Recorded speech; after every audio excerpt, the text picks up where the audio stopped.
You can feel the anticipation in the midday air as we welcome you back to Graz, Austria for the 5th and final day of play at the FIBA 3x3 Olympic qualifying tournament. Look how far we've come with yet still so far to go. 16 teams remain from a 40-team original field, 8 men's teams, 8 women's teams, as you know, vying for just 3 tickets to the Tokyo Olympic Games. What's up, y'all? Welcome back. Kyle Montgomery, AKA The Voice. Happy to be back with you on an historic day. It is history in the making in this picturesque main square here in Graz, Austria. Absolutely outstanding conditions for what the day will bring.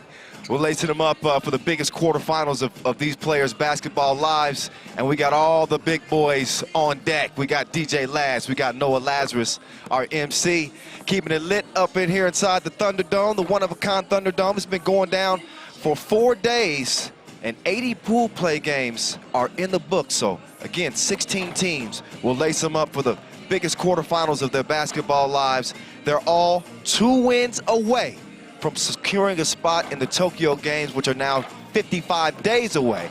3x3 will make its official debut as an Olympic sport, so get ready to make history. Before we get into today's play, why don't we give you a rule refresher and show you everything you need to know about the game we love, 3x3. Welcome to the world of 3x3, baby. It's an exciting new brand of basketball. You got 2 teams of 3 players on the court, and you got 1 player sitting on the bench here with me. Playing on the half court with 1 rim. With the official 3x3 basketball made especially for the fast-paced outdoor game. The first team to 21 points is your winner, or the team with the most points after 10 minutes. You have just 12 seconds on the shot clock, and the clock is ticking, baby. Anything inside the arc is worth 1 point, while anything outside the arc is worth 2. Woo! That's how I do, baby. And once you score, the ball doesn't stop. Offense turns to defense just like that.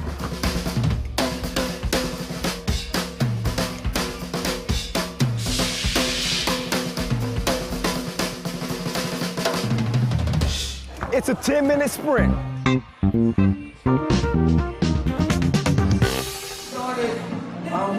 That's right, it is a 10-minute sprint. Get ready to catch your breath. 12-second shot clocks. First team to 21 wins. 10 minutes on the game clocks, as you know. 3 players on the court, 1 sub, no coaching. That's how it goes down in 3x3. Hope you've been enjoying all the action all the way up to this point. This is the crescendo, the second to last stop on the road from the streets to the Olympics. This is what the quarterfinals look like in the women's competition. 4 quarterfinals per gender. They all have the makings of classics. The first women's quarterfinal, Japan will take on Switzerland. The 1 seed out of Pool B going undefeated in group play 4-0. Switzerland fought their way out of Pool D. With the 2 seed going 3-1. You saw in Pool C, the top seed, Hungary. More on the women's tournament in a moment, but the men's competition, you have an improved Polish team led by Michael Money in the Bank Hicks facing the ageless wonders, the savvy Slovenians. They come in quarters with 2 losses, then familiar foes, you could even say bros.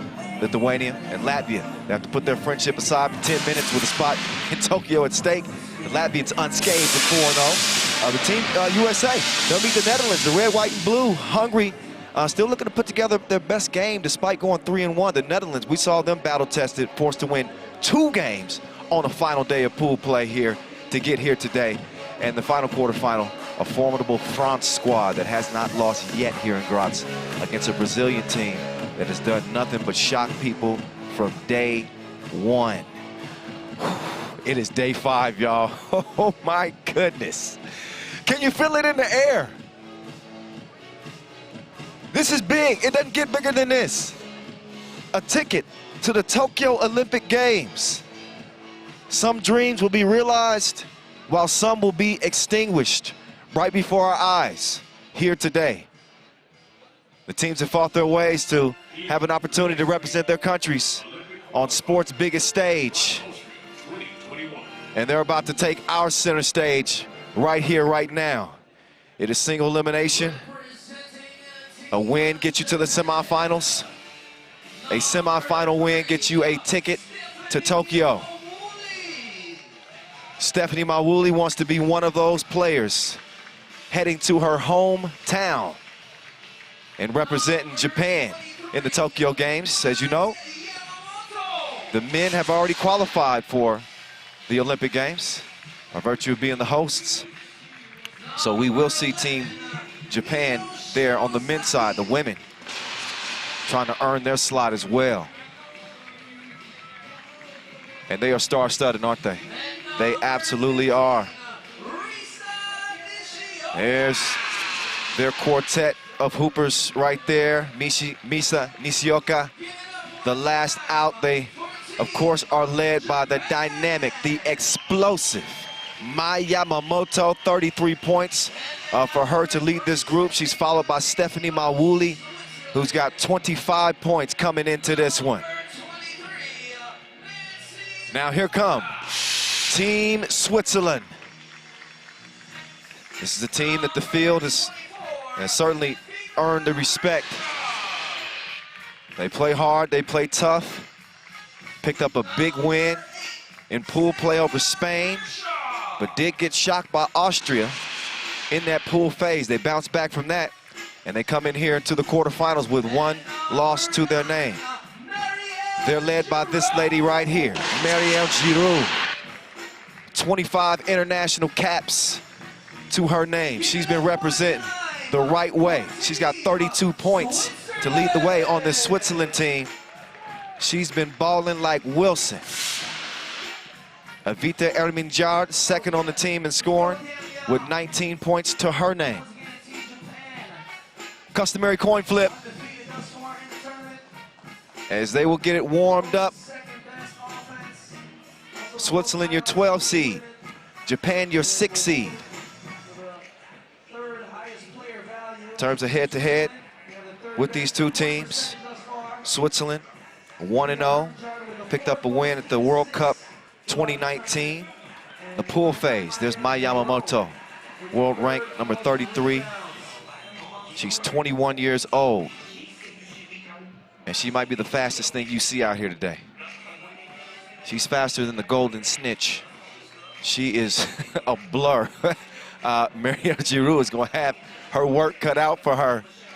But the team leader, she and Sarah Kershaw provide that veteran leadership that this Swiss team has utilized so much. Kershaw, after an emotional win, she said teams need to be kind of looking out for us. Kind of an emotional response. I got where it was coming from. And when you're the underdog, you know, you feel it every time you step on that court. You use it as fuel. Team Japan, we've seen what they've been able to do. They are a perennial contender every time they step between the lines. With Mai Yamamoto leading the way, not to forget about Shinozaki. I think she may be a little bit underrated on this team. Shinozaki is a baller too. A really pick your poison type Japan team. Switzerland will have to find a way to neutralize their quickness and keep Nishioka off the boards. Of course, Japan try to utilize their size, constant movement around the perimeter. See them run that three-woman weave action continually. It's led to a lot of success for them. And here they are. Again, both teams 2 wins away from locking down a spot in the Tokyo Olympic Games. It's the first time that we will ever see 3x3 introduced as an Olympic discipline. It's a journey that started back in 2010 at the Singapore Youth Olympic Games, and now we're seeing dreams become reality right in front of our eyes. Right now, it is time to get to it. With no further ado, the final day of play with the Olympic Games at stake. It's time to play ball, y'all. Let's go. Nice backdoor slip as Mai Yamamoto. She gets it started for Japan. Hermin Jard to Giroud. Giroud, job step, steps through. Missed the crib. Forder, though, there to recover and get the score. One apiece. Yamamoto lost the cookie. Good D from Mawuli. Over to Shinozaki. Back down low to Mawuli. She's about to get unruly. Drop step. And Japan takes the slim advantage. Here's Giroud. She's got an advantage here. But some good defense here from Shinozaki. Mawuli will hand it off to Yamamoto. Oh, my goodness. She's always in her hot spot. Range is no problem. 4-1. Porter. She was trying to set something up with Giroud. That's going to get Japan whistle for their first foul. Take another look. Mai Yamamoto. She's the top gun on this Japanese arsenal. And she pulls the trigger for 2. Japan leading by 3. Giroud. She puts one up. Couldn't put it down. Mawuli tracks down the rebound. Foul away from the ball.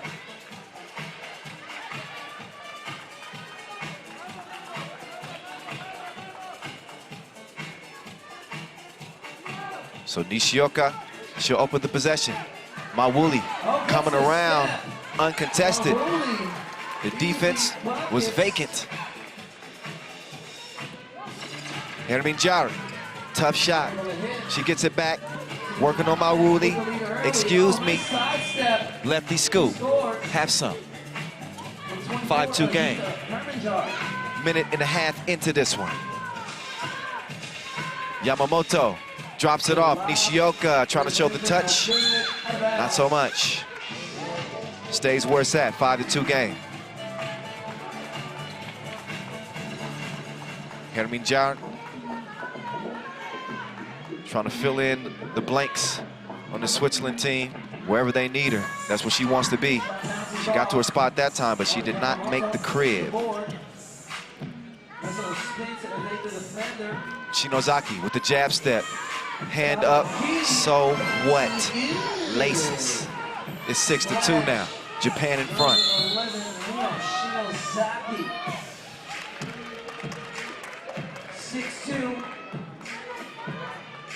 Another look at Shinozaki. Look at the flick of the wrist. Swish. Japanese team so dangerous. See if Switzerland can get back in it. Only down by 4. As you know, 12-second shot clocks in this game. It is quick. It also means that you're going to see a lot of possessions. The action comes fast. Defense turns to offense just like that. So just 2 minutes into this game. Plenty of time to play. Shinozaki, she moves left. Forder lost her foot for a moment, but she's good now. Mawuli got her pocket picked. Giroud, a defensive dynamo. Forder trying to give him some offense now. She pulls up, missed it to the right. Mawuli. It's gonna be red ball. Mawuli lost the handle on that. So it'll be ball red. Team Switzerland on the attack. Here's Forder, top of the key. She's got Yamamoto in her personal space. And Mijard, that's a good feed and good eat. Giroud puts it in for the layup. See that? Switzerland using that action with Giroud, able to use that size she has. Now they missed the crib. They're going to go back to it. Giroud, another slip straight to the bucket, but that time the pass was off target. Otherwise, they might have had another easy layup.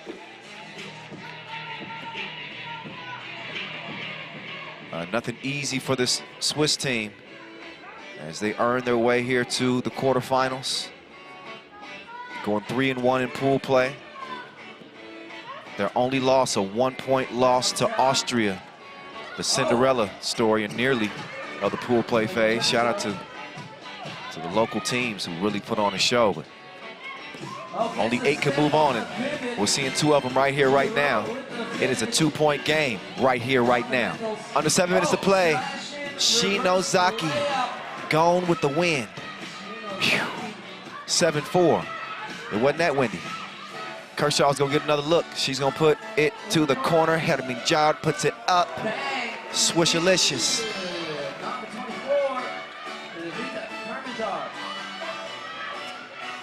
Nishioka couldn't put her on the bucket list, so Shinozaki will give it over to Yamamoto. Taste the rainbow. Sweet. 3-point lead for the Japanese. Herminjard reroutes. Left, right, missed it, but that's okay. Giroux, she's there to clean things up.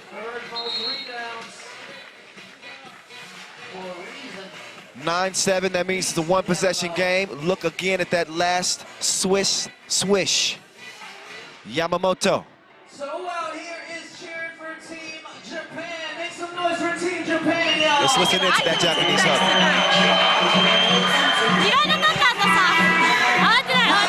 Team Switzerland. Make some noise for Switzerland, y'all. I see a little angst there for the crowd favoritism. All right. Time for the timeout is up. Japan trying to stay unbeaten. Again, the top team out of Pool B. They won every game except for two, excuse me, by double digits. 10-7. Giroux changed the direction for the baseline jumper. Missed it. But look at Giroux, she is fighting underneath. Mawuli is down, so 2-on-3 for the moment. Shinozaki takes the 2. She'll need to have a take 3. Cut. Speaking of cut, look at that cut to the cup. Shinozaki. I told you. My Yamamoto gets a lot of the credit and a lot of the attention, deservedly so. U23 gold medal winner and MVP. But Shinozaki is not to be slept on. Mawuli hands it off to Yamamoto. Off the miss, Mawuli, give me that back. She's gonna draw the foul as she was attacking the bucket. And here up steps Mawuli. 25 big points for her. Again, coming out of pool play.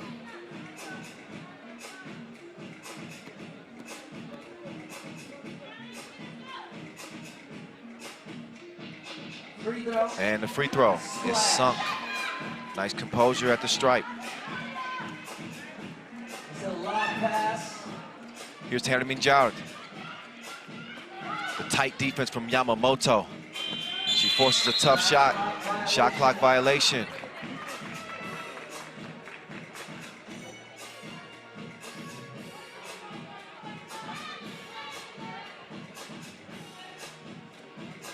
(11-7).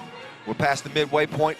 Just past 5 minutes to play in this with Nishioka to Mawuli. Shinozaki, she's on an island with Herminjard guarding. She pulls up, but it comes up abbreviated. Giroux turning the corner on Mawuli and put her on the bucket list. It's 11-8 now.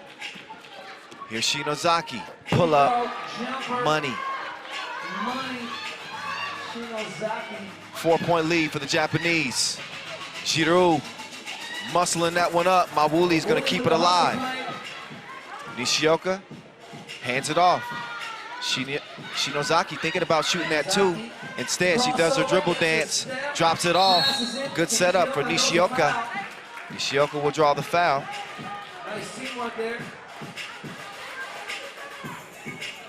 12-8. So, unselfish play as Nishioka will step up. Nishioka, 12 points coming out of pool play. She provides the size on this Japanese team. Stands 1'6", 186. 12-8 is where it stands after that trip to the free throw line.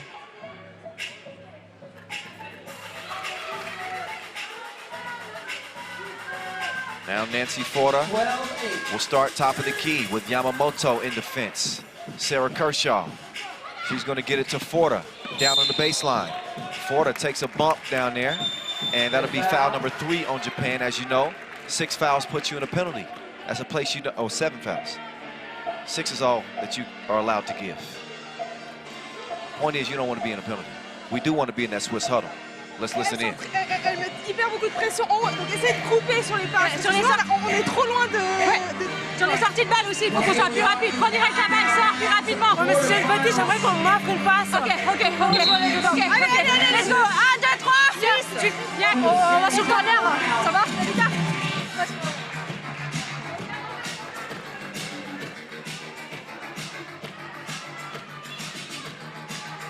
All right, so we get back to it. Forta to Sarah Kershaw. She missed the mark that time. Yamamoto will try to set something up with Mawuli. And a whistle. That's called on Forta. She extended the hands. She gives ref Edmund the thumbs up. She says, "You caught me. Good call." They try to catch him slipping on the baseline, but some very aware defense from this Swiss team. Here's Forta trying to create that space so they can get some pace. It's all about that in this 3x3 game. Clock management so important. 12-second shot clocks.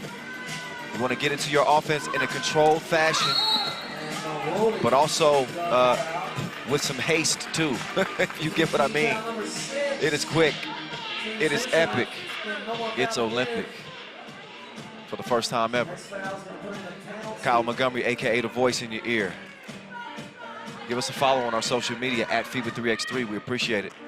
As we get back to this one, use the hashtag 3x3OQT as you have been all tournament long here in Graz. What a beautiful city.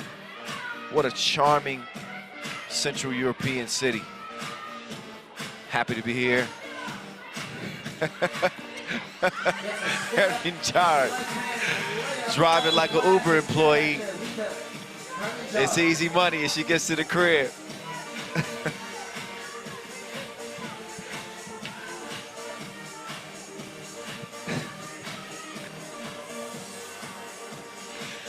.311 to left. Is he left a word? I think I just said that. 3:11 left. 12-9. That's where we at. Yamamoto, all she knows is go to the home. She's got the green light in a 13-9 game. I told you, she is quicker than TMZ on that first step. And we just saw.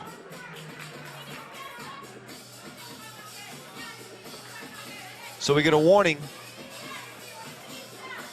Oh, a technical. That was not a warning.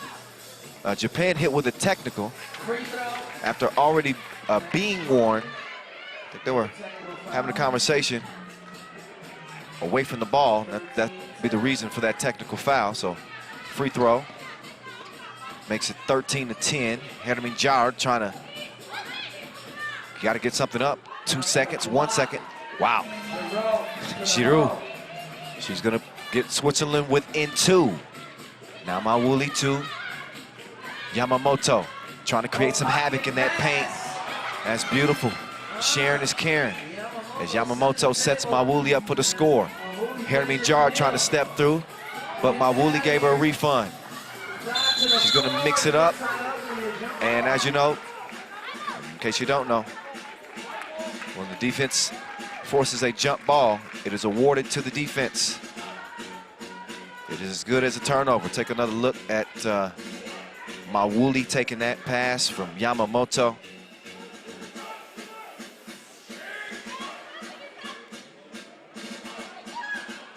Here's Stephanie to Mai. Yamamoto to Mia Nishioka. Strong score in the paint. And the thievery from Yamamoto. Mawuli up fake. Give and go. But Giroux snuffed it out. It's hard to trick her. She is a 3x3 veteran. Again, Mario Giroux. I didn't give her enough credit. She's got 53 international caps. No cap. Facts. She's been getting it done. Top-rated player on this Swiss team. It's in her hands now. She quickly tries to give it to Sarah Kershaw. But that's out of bounds. 40 international caps for Kershaw. So 2 veterans on this Swiss team. They'll look to weather the storm here, only trailing by 4. It is single elimination on this final day of play. Each team with Olympic dreams. Nishioka elevates. She misses the shot. Yamamoto to Shinozaki. Shinozaki crossed her. She didn't look both ways. 16-11. Kershaw's down. Foul white.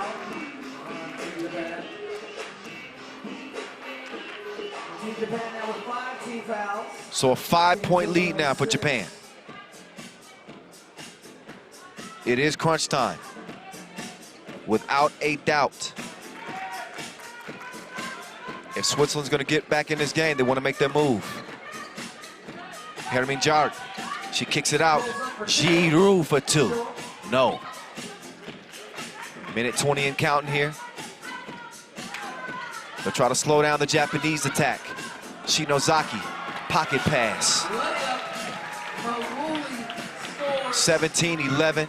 Nice action from Japan here as they get some more distance. Hermine Jard trying to keep the Swiss close. It's a 3-possession contest, under a minute to play. Here's Stephanie Mawuli. Tough bucket. Forta cruises in for the crib. But time working against the Swiss now. Still a 5-point difference, and you know the first to 21 wins the game. Shinozaki pulls up free throw line. A little too strong on it. Giroux, she's got 30 ticks to go. They got to get to it.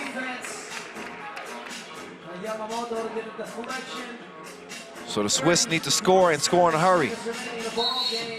Otherwise, it'll be Japan on into the semifinals.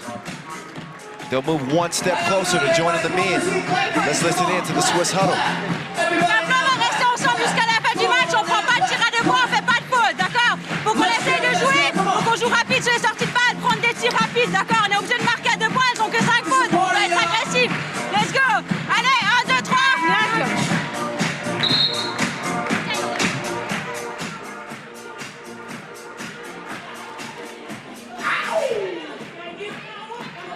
Good to see 3x3 fans here in this one-of-a-kind venue. Of course, safe. Giroux. 2-point shot goes begging. And with 22 seconds left, it is looking like Japan is going to be locking down a spot in the semifinals. They hadn't lost yet. I think you can see why. Forta, though, playing the passing lane. She's going to fight to the end. She keeps it alive, but under 10 seconds to play and a 5-point advantage. Time is going to run out on the Swiss and their hopes to qualify for the 2021 Tokyo Olympic Games.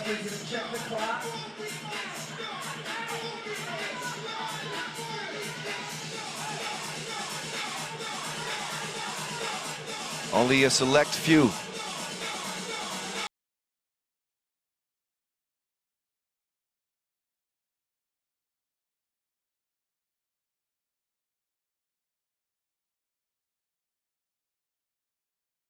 And will knock one more down for good measure as Yamamoto hit that one from well behind the line.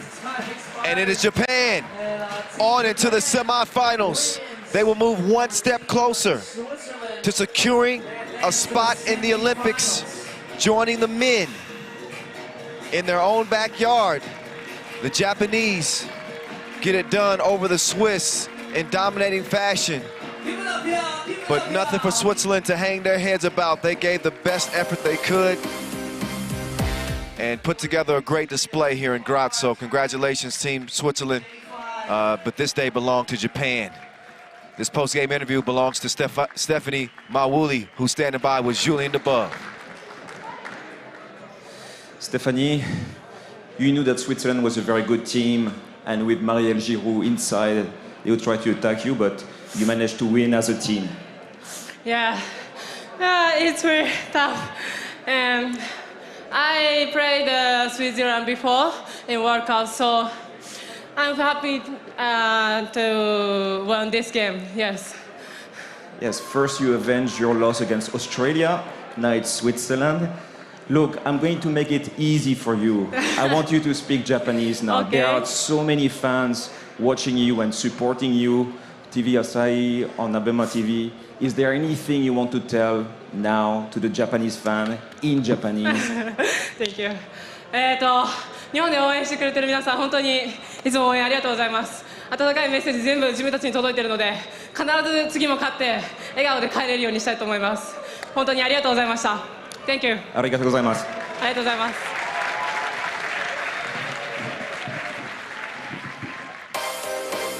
Arigato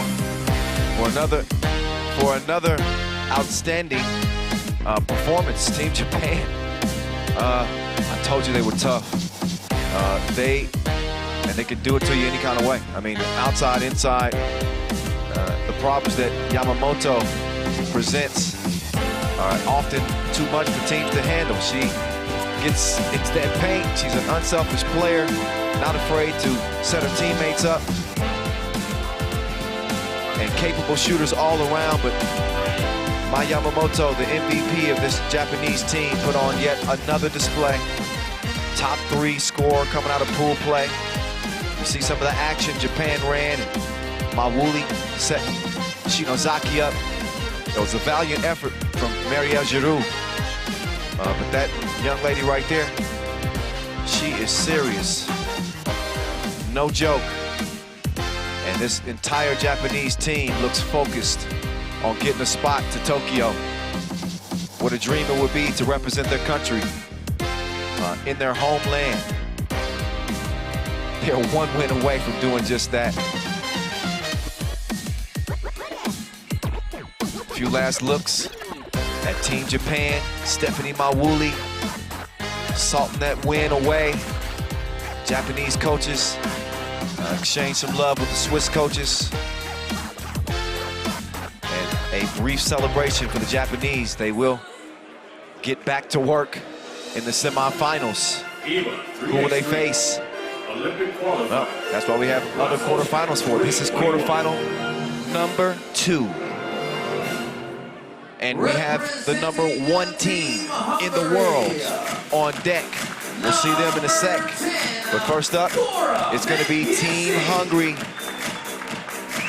And they are starving for a spot in the semifinals. You better believe that. What a team this is. With Amber Dildorian,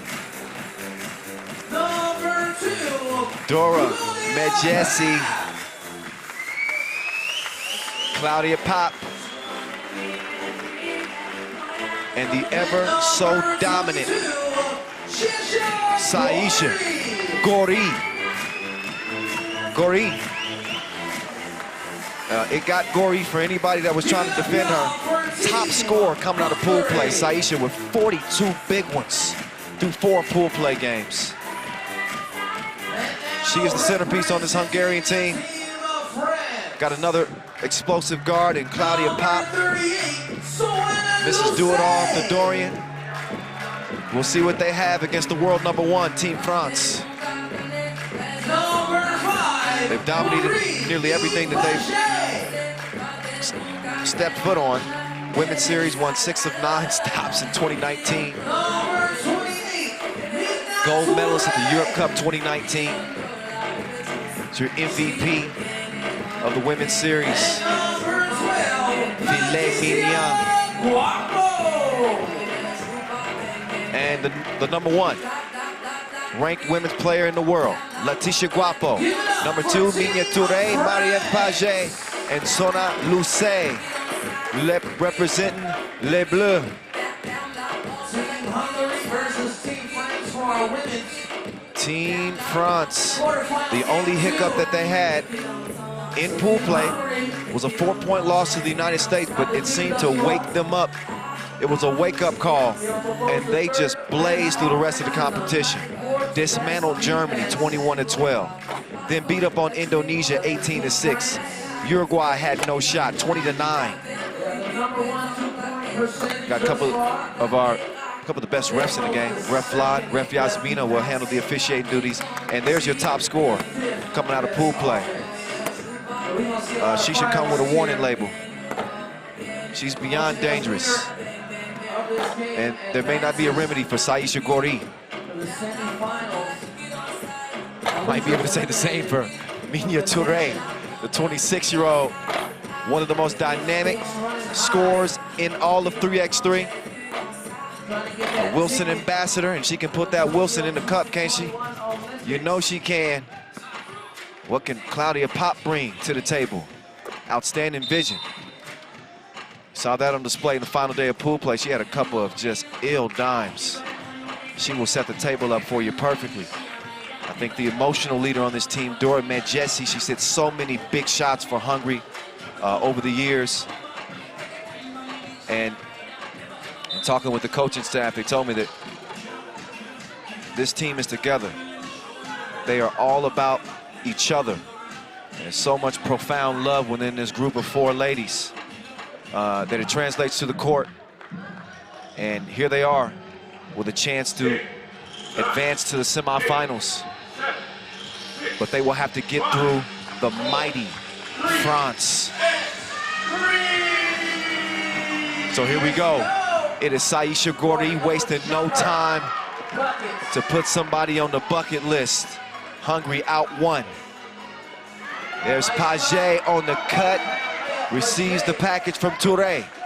Some kind of bad defense here from Team France as Touré is down. I think there was a collision there on the left side. That's what led to the easy bucket. Touré. A little bit shaken up. Touré's going to step out of the game for a moment. So Les Bleus will play on with La Guapa, with Paget and Lucet. Lucet will pass and then screen. Paget will kick it. Guapo underneath. That ball still flying as we speak. I think it stopped. Yeah, out of bounds. Touré back in.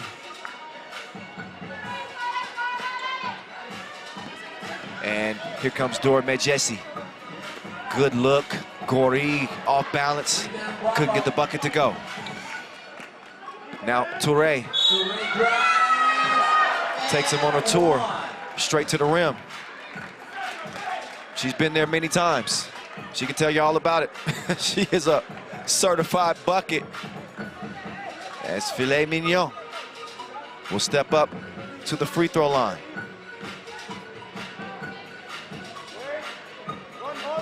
And Touré is able to knock it down. Of course, she's France's leading scorer, 30 points out of pool play. Picking up where she left off, Claudia Pop. Guapa says, I think not.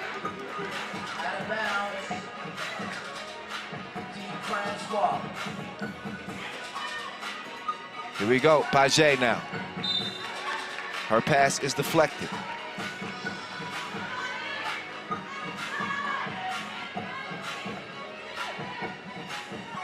Paget, wide open, top of the key. They double dared her, and she doubles down.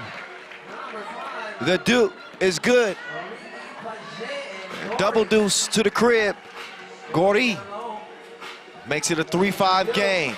Touré couldn't give her a taste from the right wing. So Saisha, she will clear it herself. Ball tipped away, active hands from La Guapa. Take another look. Paget, a capable shooter.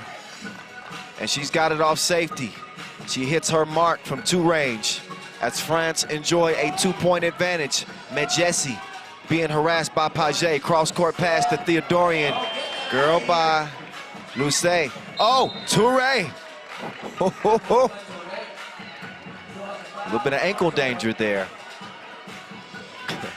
Gori whistled for that foul, but you know Minya Touré, she possesses the most dangerous crossover maybe in 3x3.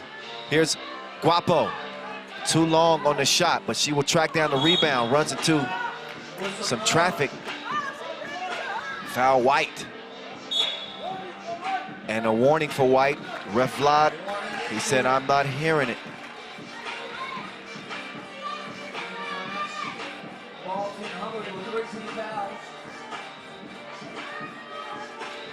Here's Guapo.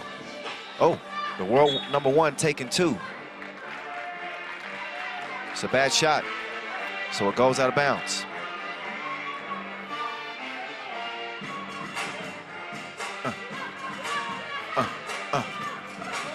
Here we go, Pop.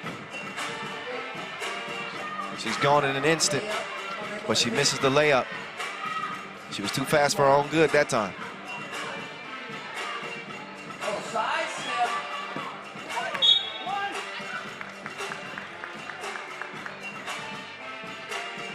So it stays a 2-point game. 3 fouls on Hungary, 0 on France. We'll also see France's men in competition here today as well. So we get to it, and Lucé playing some good defense here. Guapo, she's gonna slip to the bucket, but that's that length from Gori. Active hands in the paint. She says, give me that, and you take this. Swish, swish. 5-4. Lucé, she drops it off, but to the wrong team. White on the attack. Here comes Hungary. Amber Thedorian, the former world #1, to Gori. Turnaround. Butter. She's a baller.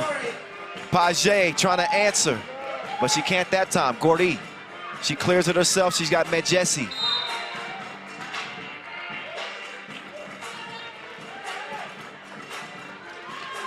The energy is palpable in this place. What a day. And what a game so far. 5-5 it is. Thedorian on the move like the lease is up. She lands it home. Cash from Tulane. And there's Touré. Taking him to school on the backdoor cut. It's 7-6. Gori trying to set up shop here. 5 to shoot. She got to get to it. She misses long. Marie-Ève Page will clear it down to Lucé. Lucé, here she comes. Stepping through it, excuse me. Pop, you're not excused, but I'll take what you got. She's gonna try to put the cookie in the cup now. Pop, moving right, pull up, and couldn't knock it down, but she sticks with it. That's the way to snuff it out. Gori couldn't make it count that time. Now a foul called on White again. That is foul number 4 on Hungary. Maybe 3, we'll double check that. I'll check out these highlights though. Filet mignon. She is the real deal. Let's listen to that. Keep being aggressive, okay? We're good. We got to box out. They're getting the rebound. We're okay. Make some noise for Team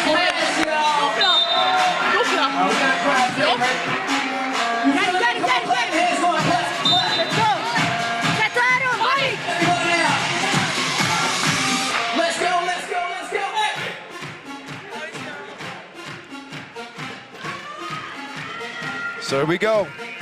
It is time to get back to it. You got your, oh my goodness. Ankles gone. That's so nice, we got to see it twice. Minya Touré putting Pop on her backside with the Ginsu slice on the crossover. My goodness. It was devastating. 8-7.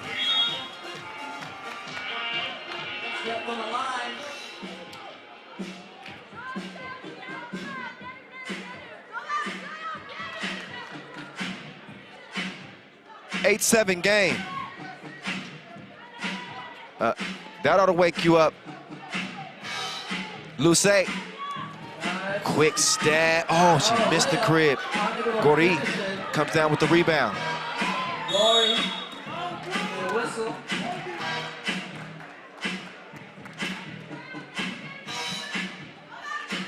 So it's been a back and forth battle thus far. So France leading by 1.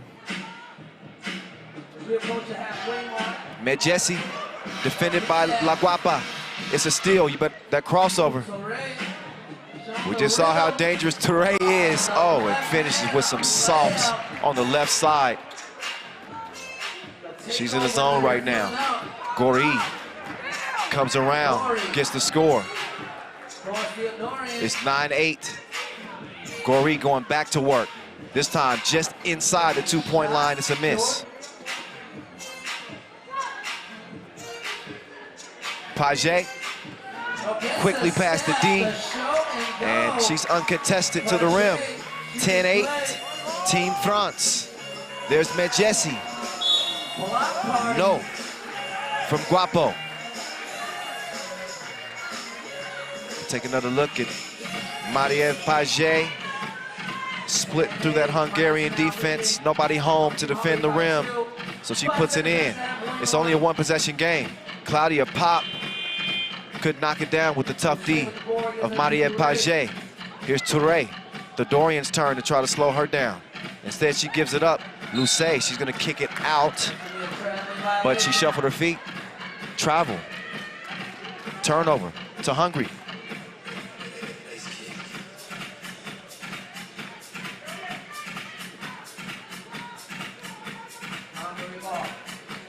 So here's the Dorian. Defended by Touré and then Lucé. They leave Pop wide open, but she couldn't cash it in. La Guapa changes direction. Nice spin in the paint. Utilizes that size of a Pop to get the score. The Dorian cannot stroke it from the corner. So France's lead right now is 11-8.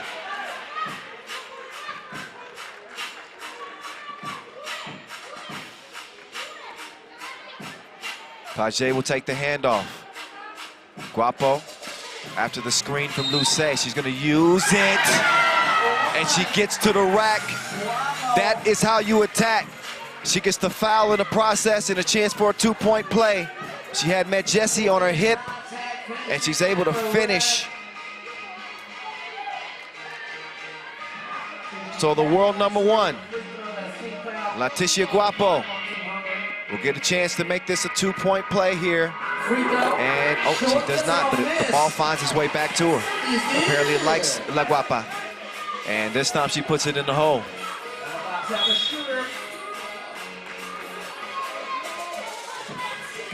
It's a 5-point France lead.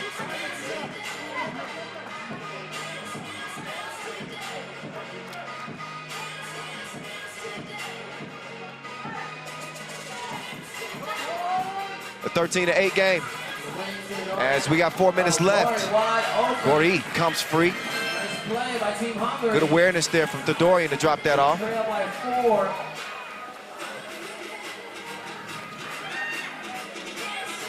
Long ball from Medjesi. It's a no this time, but look at the heads-up pass from Medjesi. She's known to be a magician, but they cannot make it count that time. So France with a 4-point advantage and a TV timeout. Both teams regroup. And let's eavesdrop into that Hungarian huddle. Give it a TV call because they're bumping us initially and then they're going hands up. So it does look like a foul. You got one more foul to give. It's too early. Don't use it, okay? Okay. Keep screening. Make them tired. They'll fall. Okay. Good job, closing out the three.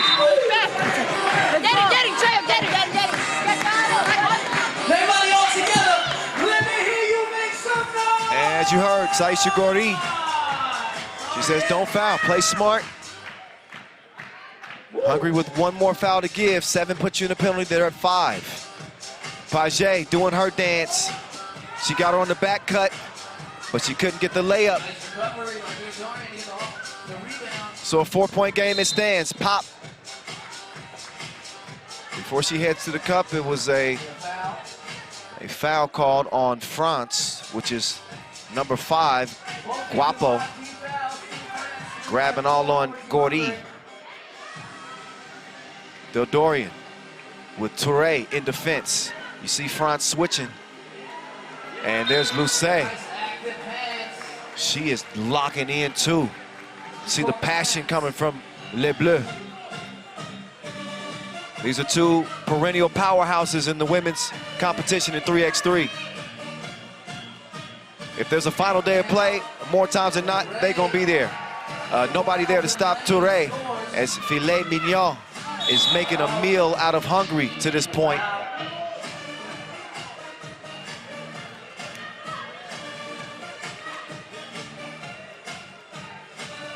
Number 6 on Team France with a number of fouls again. Team Hungary ball.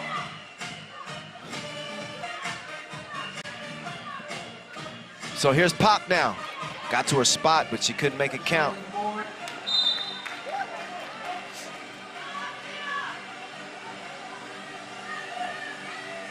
So under 3 minutes to play in this one, and France, not with a commanding lead, but certainly a solid lead. Make no mistake about it. The Dorian thought better of it. Dora from deep. She's wetter than Dory. Guapo to the crib. It's a 4-point game. The Dorian, oh yeah, bottoms up. 2-point game. It's starting to heat up now. Guapo, kick, Paget with Medjesi in front of her. Paget moves right, then left. 2 up. Too much. Luce, though, good nose for the ball. She tracks it down. Paget's gonna get another opportunity. Same result. Guapo held down. That foul on the floor. A 6th foul. France also has 6 fouls. That was not in the process of the shot, so that's why you don't see a free throw. But here's Migne Touré. She's gonna give it to Paget, and Paget, oh, missed it. Close range, offensive board leads to nothing. Gori directing traffic.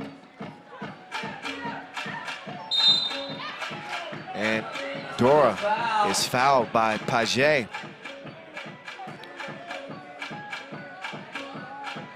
And Jesse's still down. Yeah, you definitely see she took a shot. Not, obviously not intentional, but things happen quickly. She's gonna get up and shake it off. Again, a 7th foul on Team France. They are in the penalty. So that will put Dora Medjesi on the line. A member of that 2016 European Championship team. She is going to knock down the first of 2.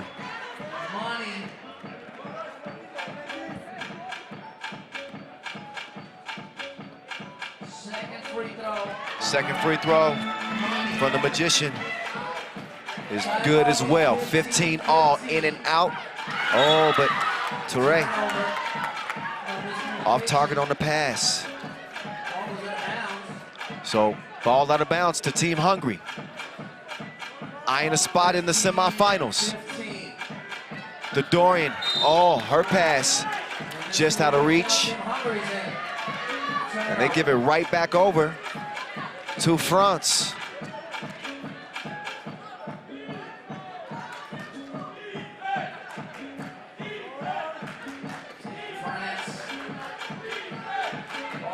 Here's Touré, moving left. Oh, put on the brakes, but she couldn't finish on the right side. Approaching 1:30 to play. Here's Saisha Gori, Luce, trying to defend. Got a screen from Medjesi. But a push called on Medjesi, trying to set the screen. And she was moving. So an offensive foul. It is the 7th, but no free throw because it is an offensive foul. Touré decides to kick it. Guapo puts her foot on the gas. And there's no breaks. Straight to her destination. 16-15, Medjesi. Dora lost it, kicked it. So ball over to France. Only a 16-15 game with 1:14 to play. Our second quarterfinal here. Paget turning the corner. Lucet, she's gonna kick it out. Guapo, too strong for the layup attempt. Saisha Gordy here. She's coming around, behind the back. Puts the 2 up, missed it, Theodorin. Has it tipped away. I do believe that's gonna be white ball. 52.8 ticks left, and yeah, good call, Guapo. Got a fingernail in there. Claudia Pop coming around. Oh, Gordy, a little bit late on the slip to the bucket. Oh, she slips it behind the back, but lost her footing. So a turnover, back over to France.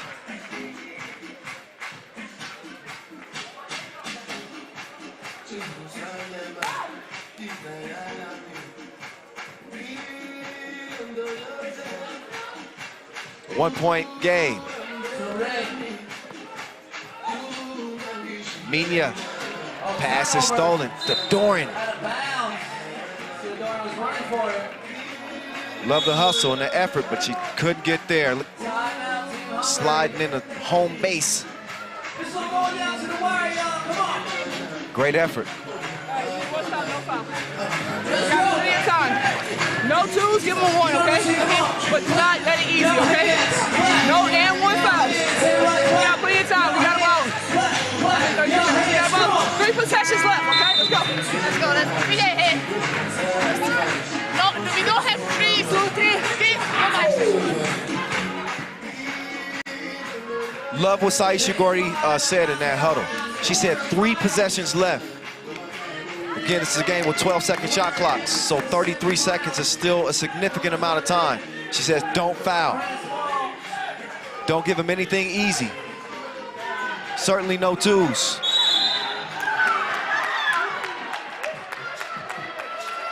That's actually a foul on Guapo.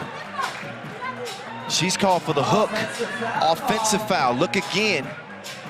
It's hard to tell because they both got locked arms there. So Guapo hit with the foul. 20 seconds to play. France leading by 1.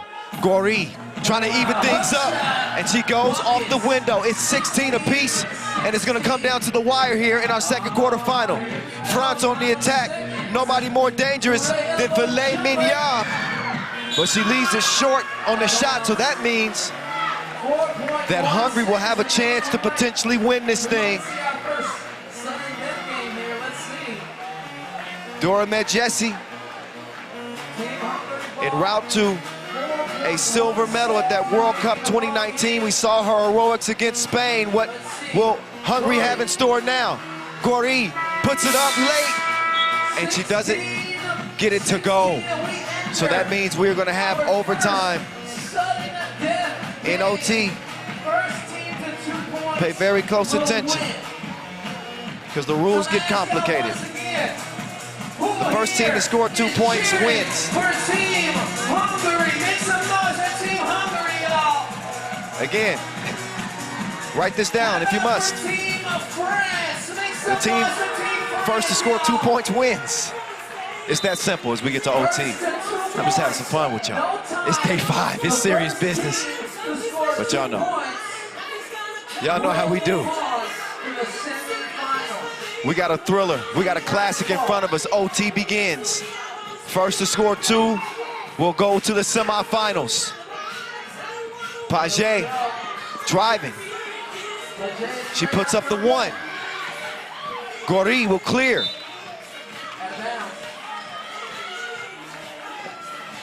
Smart decision is take what the defense gives you. Obviously, if you get a good look at 2, you want to take it. But you can win this with 2 one-point scores. You don't have to end it in 1 foul swoop. We'll see if they do. But a turnover. Ball back over to France. It could all end potentially in 1 shot. Defensive assignments getting sorted out for Team Hungary. The Dorian on Touré. Guapo gets it back to Touré. Touré turns the corner, and she goes to the cup. First and 2 points. Took what the defense gave her. So France game point here in OT. Dora Medjesi to Gori. It's a tie game. 17-all. Next score wins it. Minya Touré getting to the paint. She goes past Dora. And Medjesi, no choice but to foul her.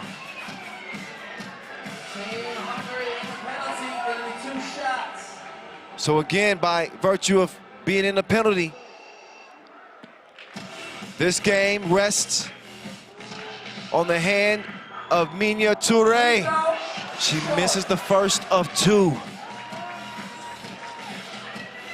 So Hungary dodge a bullet. They're hoping for one more miss, but they're not going to get it. It is France into the semifinals as Hungary's bid to get to Tokyo, at least here in Graz, is over with. It is France, the world #1, edging out Hungary in OT. And what a contest that was. Outstanding game. It took an extra period to get it done. Hungary not done completely, as they will have another opportunity to compete for the Olympic Games in Debrecen. More on that in a bit, but right now, let's get it over to the winners. Julien Debove, who's with Minya Touré. Minya, describe for us how it is to be on the free throw line with the game on the line. It's like you are in the arena with lions everywhere, and you have to make it. So it's tough. Look, this Hungarian team, they broke your heart at the World Cup 2019. This time, you are not letting them break your Olympic dream. Yes, there is a story between Hungary and us. I really respect this team because they make us be who we are. So it was a tough game, and with a lot of intensity, we went to overtime because it's a game. I know you're a big fan of Japan and the Japanese culture. Now you get to play Japan in the semifinals for a ticket to Tokyo. Yes, 10 minutes more to go to my dream. All right, congratulations. Thanks. Congratulations to Team France. And also a congrats to Team Hungary. Even in a loss, we will see them, as they have qualified already, to compete in the Universality Olympic qualifying tournament, which will determine the final ticket to the Tokyo Olympic Games. That's coming up June 4th through the 6th in Debrecen. Let's look back at this one, as France is going to be moving on. If you said mid-game that you knew it was going to go one way or the other, then you'd be lying. Pop, I guess you knew about Minya Touré's crossover. She had to learn the hard way. Vicious highlight there. That's going to be on the top 5 all day long. La Guapa getting to the crib, the world #1, with her fingerprints all over this one. But Hungary being the seasoned team that they are, and you heard Minya Touré giving them respect that they deserve. She says that we knew that this team was going to force us to play our best. And it took France's best, not only their best, but overtime to get it done, as Minya Touré knocks down the second of 2 free throw attempts in OT. She gave them the lead with the layup. And there's the French delegation, Karim Sochou and company. Yeah, it's a lot of love over there. So congratulations to France, as they are on into the semis against that lightning fast Japanese team. Now it's time for the men to take over the show in our first fellas quarterfinal. It is going to be Slovenia and Poland. Number 14, Hitting the court first, it is going to be Team Poland. Number 8, Pavel Pavlovsky, rocking number 14. Prism Slaw Zamovsky. We call him Zebo. He looks focused, man. There's Michael Money in the Bank Hicks. They call him Money for a reason. He's been cashing in for this Polish team as their leading scorer.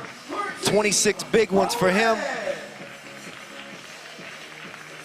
Close behind is Zebo with 22. They are the 1-2 punch of the Polish power in front of you. Trying to secure a spot in the semifinals. They will lace him up against the most experienced team on the men's side. That is Aiden Kavgic. He's joined by Andrzej Szrebel. This team managed to come out of pool play 2-2, escaping out of a three-way tie by virtue of the point system. They feel like this is a second chance at life for them. They knew that coming into the quarterfinals, given this group's experience, that this was going to be their shot. And here they have it. Simon Fitzgar, Gasper Ovnik, the last two to get on the court. Vino and the teacher.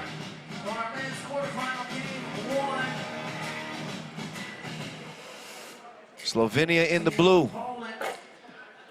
They are no strangers with this Poland team. They've met 4 times, dating back to 2016 national competitions. Slovenia has a 3-1 advantage. The only win that Poland was able to pick up was the World Cup 2018. There's Michael Money in the Bank Hicks, 37 years old. And he is ready to show them the money. Maybe the most dynamic scorer in the men's competition. He has got a burner. The 39-year-old Gasper Ovnik, world rank number 24, nicknamed the teacher. We call him Gappy too. And he is slicker than a can of oil. One of the best passers in the game. He'll be looking to set up Szrebel, who does a lot of damage underneath, and not to forget about the Sphinx, Simon Fitzgar, still getting it done, dunking on people. As I think he takes a shower in the Fountain of Youth at least twice weekly. He's outstanding shape to be 41 years old, playing at this level. 10 minutes on the game clock. Our first men's quarterfinal is on right here and right now. Gappy to Kavga, the teacher. Class is in session. He opens the scoring for the Slovenians. They come in highly decorated. Gold medal winners at the 2016 European Championships. A couple of silver medals. 2017 Europe Cup and 2014 European Championships. Poland, bronze medal winners at the 2019 World Cup. Each of these teams has had their moment in the spotlight where they've got it done.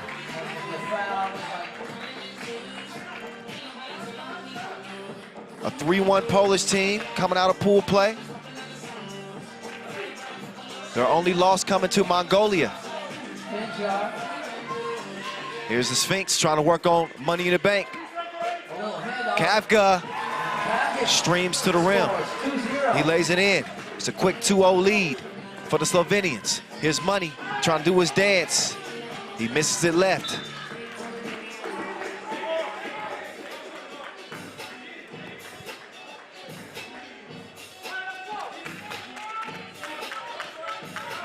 So almost a minute into our first men's quarterfinal. We got our women's semifinal set up between France and Japan. Single elimination.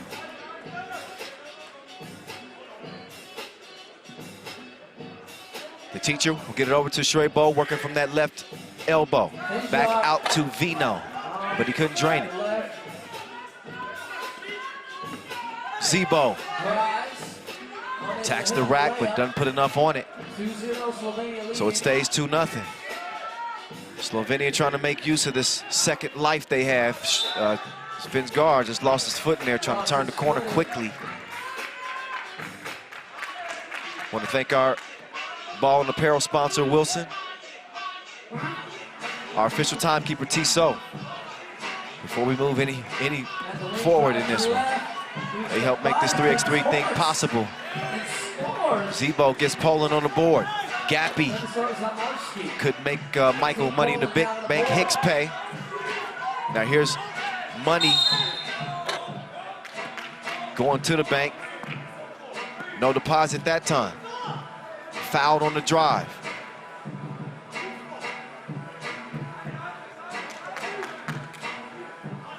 So here comes Poland. Schrebol's down. He's got a wide open Arduce. They missed him. Instead, he swings it out to Pavlo.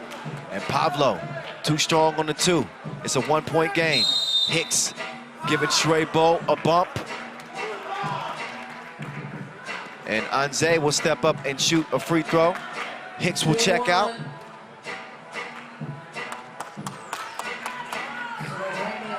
Schrebol, the youngest member of this quartet on the Slovenian squad. He's in white ball, lane violation. So a missed chance there at the strike. A little bit too antsy. A 1-point game, it stands. Zebo trying to drop it off. Good hands from the Slovenians. Finsgaard, that's a big screen from Kapka. The 2 is gonna fall, but the foul away from the ball, we're gonna see if they're gonna allow that to count there. They are gonna get continuation. That shot is up, and the 2 is gonna be good. 4-1 game is the result. 4-1. Possession back over to Slovenia. Again, after the 4th foul on Poland, the Sphinx take a drink. 6-1. Zebo off in the deep end. Careful, he might drown you. 6-3. Poland showing a pulse here now. Schrebol halfway down, but these goals ain't loyal. No, they ain't. 6-3, that's where it's at. Zebo, drive kick, Arduce, one-legged release. Oh my goodness, how did he hit that? The double dip makes it a 1-point game. 6-5. Nice pass. This is what the Slovenians do. But they can't capitalize with the 2. Arduce gives it up. He's got a couple of screens to choose from. He decides to just keep it himself. Pavlo sets one. Zebo coming around the corner. They got to get a shot up or it's going to be a violation. Not a great possession there for Poland. I'm not sure they knew exactly what they wanted to do in terms of getting into that action. Offensive foul. Too much action from Aiden Kavgic. Look back at that last unorthodox make from Arduce. It ain't got to be pretty to count. So here's Arduce. He puts it up, and his shooting game slider is up. Green release. That's for my 2K fans. 7-6. Money to the corner. Too much protein on it. Arduce, he's on the move, drops it off to Pavlo. He's being pursued by Kavga, and he's fading. 8-6 game, Poland in front as we get our first break in the action, and we break into that Polish huddle. You're gonna make Poland apart. They're falling apart. Let's go. Pop again, pop. Let's go, y'all. So who here is cheering for Team Poland? Make some noise for Team Poland. Graj trikotnik. Trikotnik. A glej paroga. Slovenia, make some noise for Team Slovenia.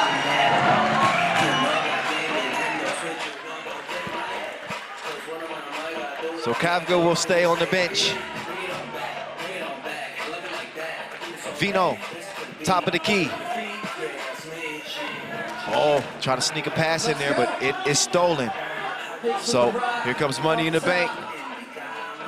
He pushed the 2 up.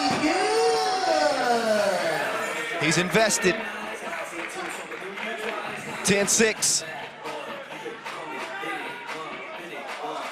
Vino trying to answer back, but he can't do it. Now it's money again. Michael, too long that time. Zebo with Poland, leading by 4 here. Zamovsky with the step on Shrebo, but he lost it out of bounds. That is going to be blue ball. Look again. Hicks way off in the deep end like usual. 10-6 contest. And offensive foul called on Aiden Kavkic. He was trying to clear Michael Hicks away. 4 fouls apiece and a 4-point difference in this game. Here's Hicks working from the Inleo logo. He's moving left, and he misses the J.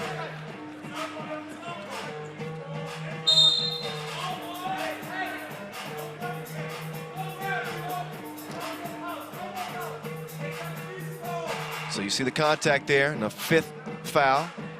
Now whistled on Poland. Vino down low to Buko. Oh, he is stronger than Arm & Hammer. 10-7. Zebo shreds the threads. 2 for $1, make him holla. 5-point contest. It is Shrebo trying to answer, but he cannot. We'll see if Slovenia can defend here. Zebo, he's feeling it, but he's not making it. And neither is Kavka. Shrebo there to clean things up, makes the layup. First men's quarterfinal here for the main square in Graz is going down. Can Zebo get this one to go down? Nope, not that time. He fires the blank. He's been playing a good game to this point. Aggressive offensively. Haven't seen the normal movement from this Slovenian team. They're usually poetry in motion. Credit Poland for making things difficult on them. Ardush. It ain't that windy. Not yet.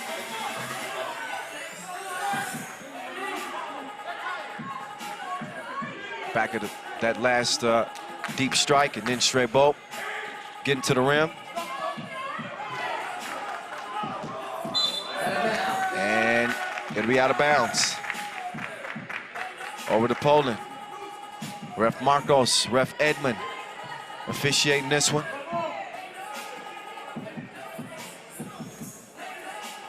As Ardush will hand it over to Michael Money in the Bank Hicks. And Money couldn't get the score. Here comes Vino. He couldn't put it in the cup, but he follows it up. Now it's Money. They set him up for the double date. He didn't show up, but Zebo does right on time. 13-9 after the tip. Take another look. Look at the touch on that. That's a difficult follow. But he got his back like a pack with straps. Let's listen into that Slovenian huddle. Samo igramo, no? Straje, no? Samo 300, Andrej, že nekaj, veš, kako nima rešitev. Ajde, imamo, mislim, napad imamo, zdaj kaj igrati. Naše. Oba igrajo.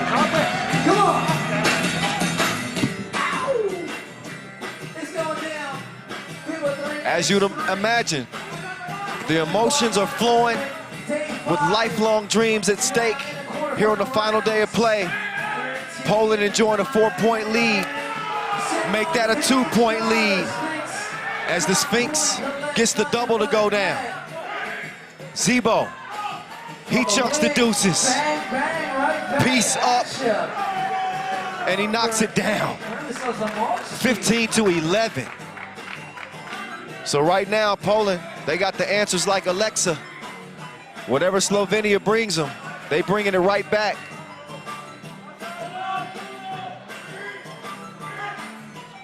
Now Buko, he's got Hicks in the post. You think that's a favorable matchup for him. He likes that. Yeah, he makes good use of that size against the smaller Hicks. Now money in the bank, making the move left. He's held up. That is going to be foul number 5 on Slovenia. Each team with 5 fouls. That means they got only 1 more to give. 3-point game, 3 minutes to play. Zebo, he's having a stellar game to this point. Got to the cup, couldn't finish it off. Ardush, he defends. They give it over to Finsgaard. No connection from the right side. Zebo got the step and he got the scoop. Which flavor you want? 16-12. The teacher. He's gonna front rim it.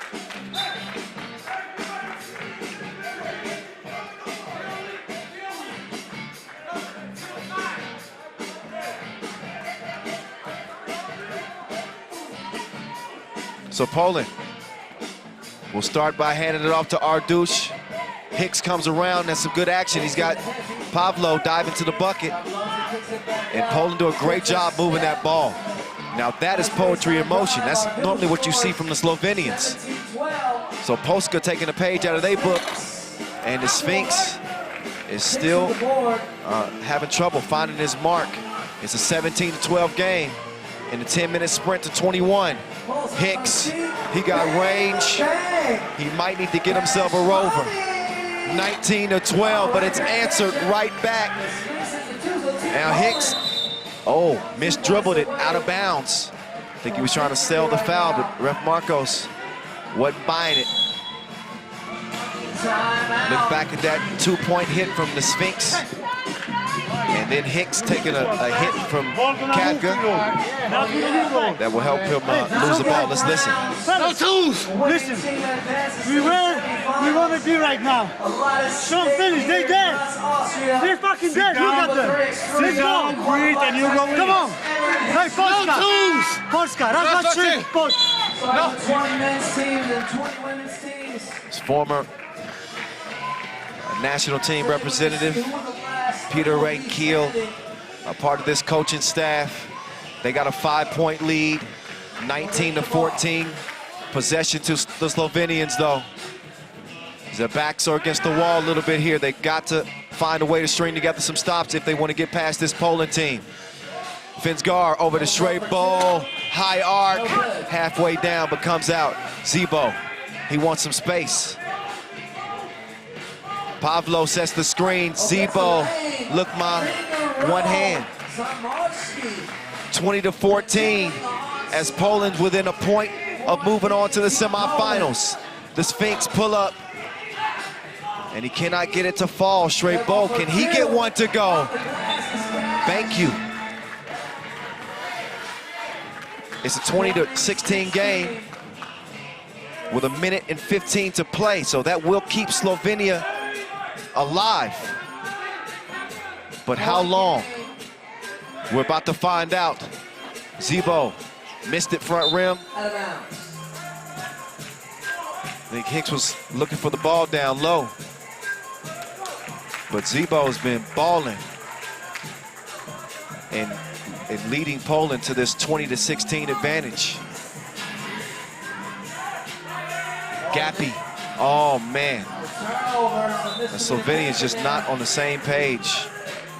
Usually this team is very much in sequence. It's a big reason why you always see them in the quarterfinals and competing at the highest level,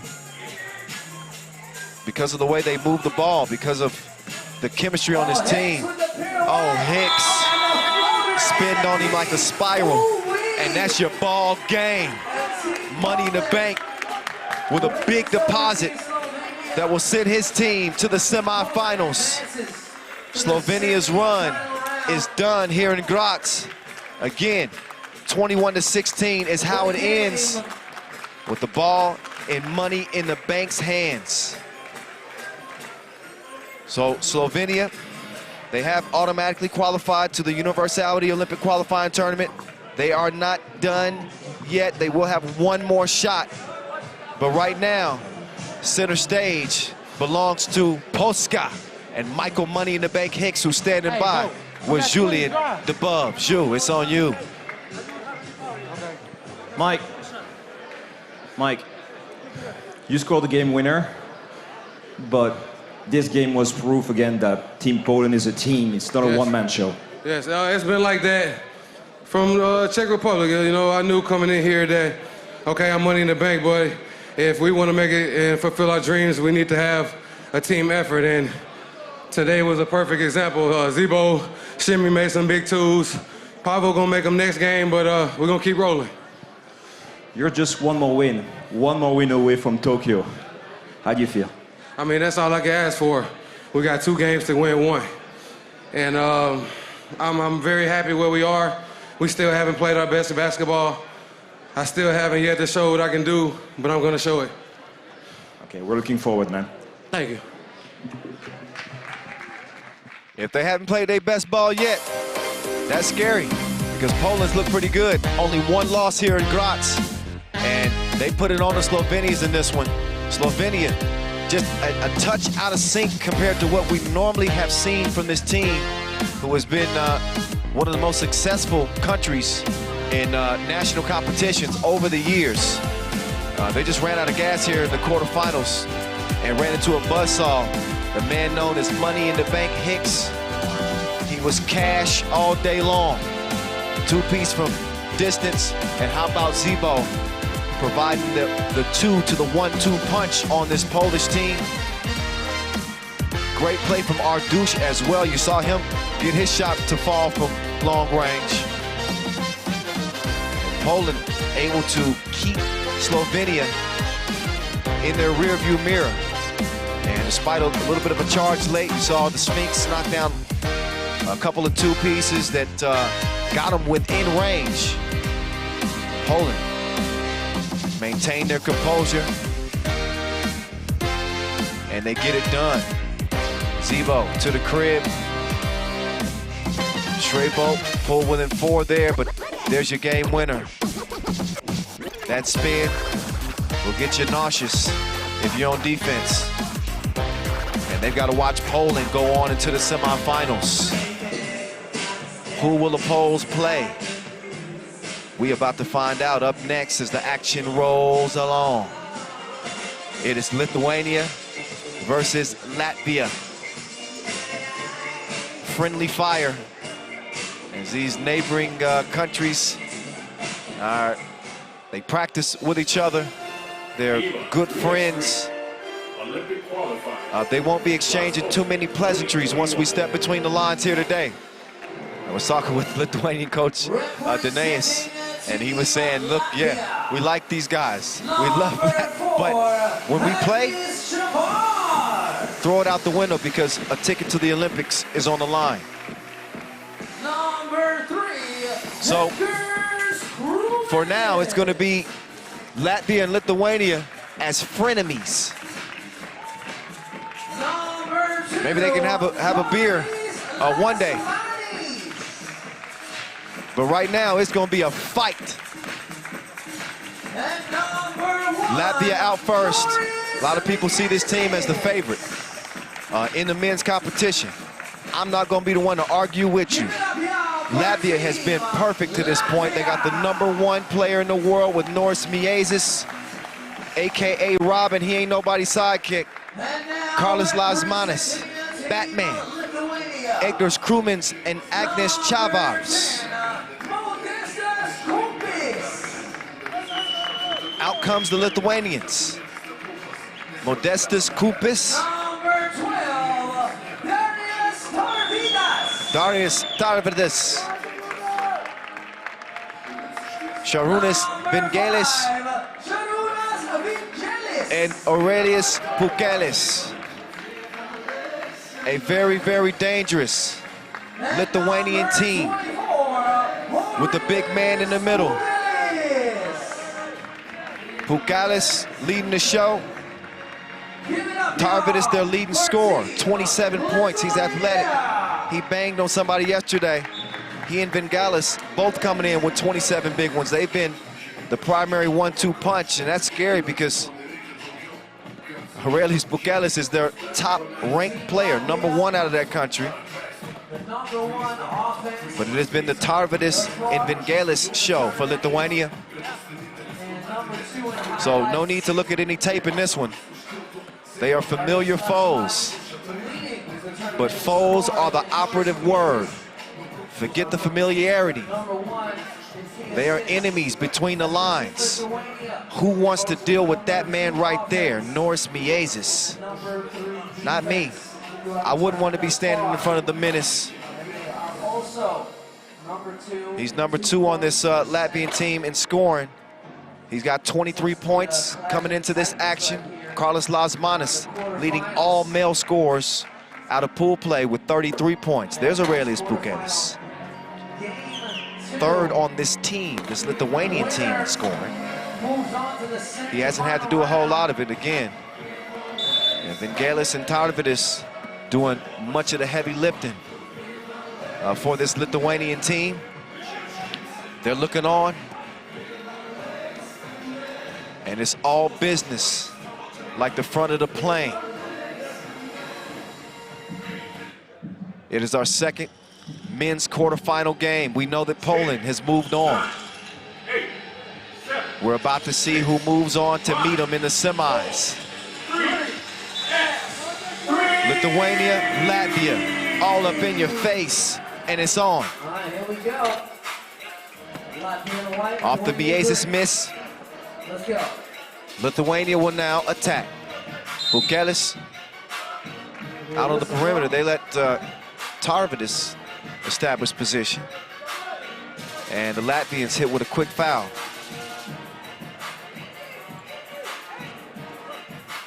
Team Latvia unscathed coming out of pool play, 4-0.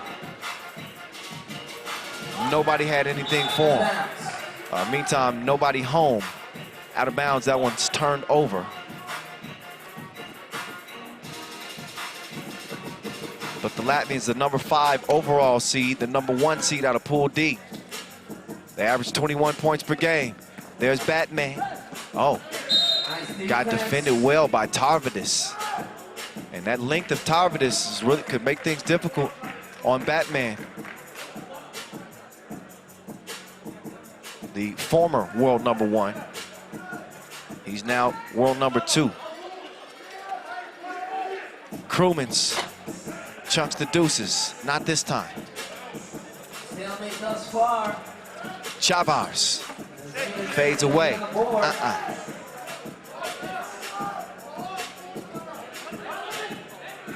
Kumpis gets it to Vingalis. Vingalis puts the shot up, but good defense. Nice contest right there.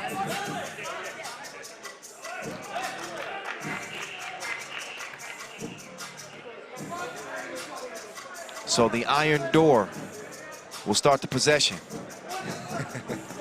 That's what Chavars wants to be called. All right. Oh my goodness. He gives him a refund.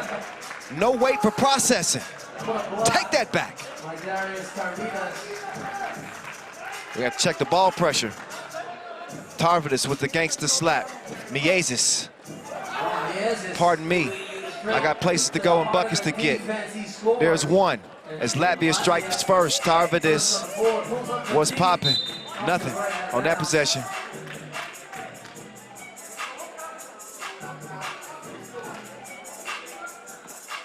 So 1-0 it stays. Just scratching the surface in this game. There's Miezis. And Lasmanis doing his dance. Batman, too strong. Krumans, no. Now Tarvidis setting up shop. And he drops him off like the first day of school. Oh, there's Lasmanis making the move on Tarvidis. He got caught reaching in the cookie jar, so that's going to be a foul.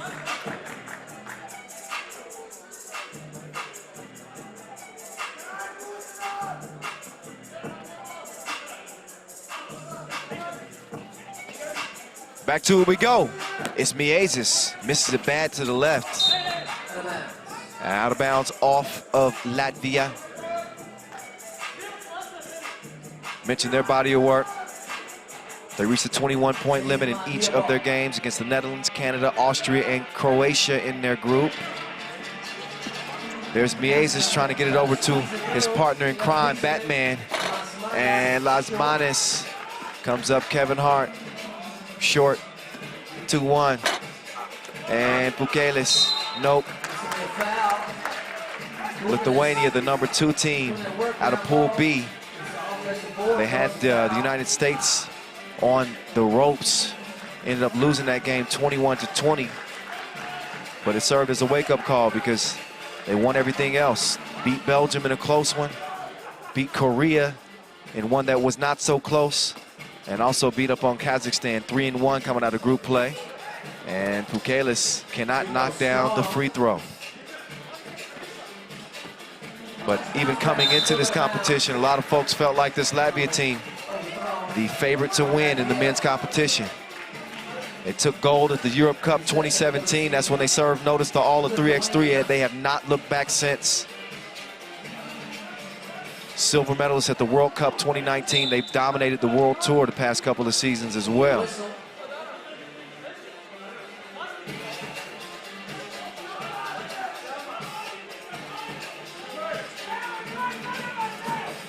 (2-1). Lithuania.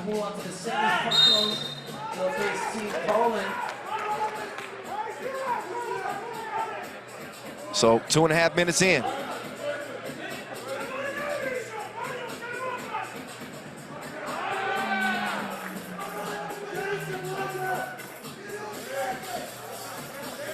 Miezis, tough shot attempt, and that was in the process of the shot.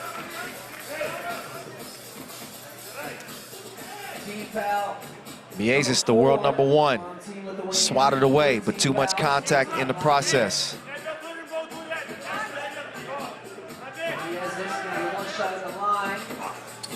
So your 2017 Europe Cup MVP, good on the free throw line. Tarvidis, he's got Pukelis. He had Lasmanis in trouble. And Batman had no help there. Whistle for the foul. That's 4 apiece and only 2 points apiece. A little bit of a slow scoring start for both of these teams. Again, maybe it's that familiarity. They know each other's playbook. It's going to come down to effort, making timely plays, and just being better than the dude in front of you. Ekers Krumins, get your weight up. 3-2 game. Kumpis. That was from far out. He might need a compass. He knocks it down. No problem. Finding that stroke. Pukelis, he does swat it, but it's only after the foul. So we got a TV timeout. They'll look back at that last play and a look into that Latvian huddle.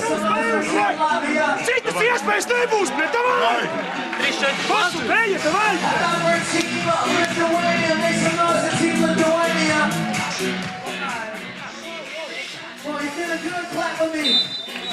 Clap, clap. Come on, let's go. Clap, clap. Back to it. Our second men's quarterfinal. Team Latvia, your 5 seed. Team Lithuania, your 7 seed. Brothers from a different mothers. Going toe-to-toe between the lines here. And it's a 4-4 game. Neither team able to pull ahead until that. Tarvidis, 2-piece, 6-4. Take another look. Tarvidis is a gun. And he pulls out the 2-shooter. 6-4 the result. Vingelis got the step and he got the scoop. Now Lasmanis, he will attack the rack. and lay it in. Bukelis hands off. Vangelis back to the big man. They playing hot potato with that thing. How hot is Vangelis? Not on that shot. Tarvidis, though, moving folks out the way and gets the score. 3-point advantage for the Lithuanians. Now Miezis, he can sense it. Halfway down, comes out. The iron door is able to score underneath.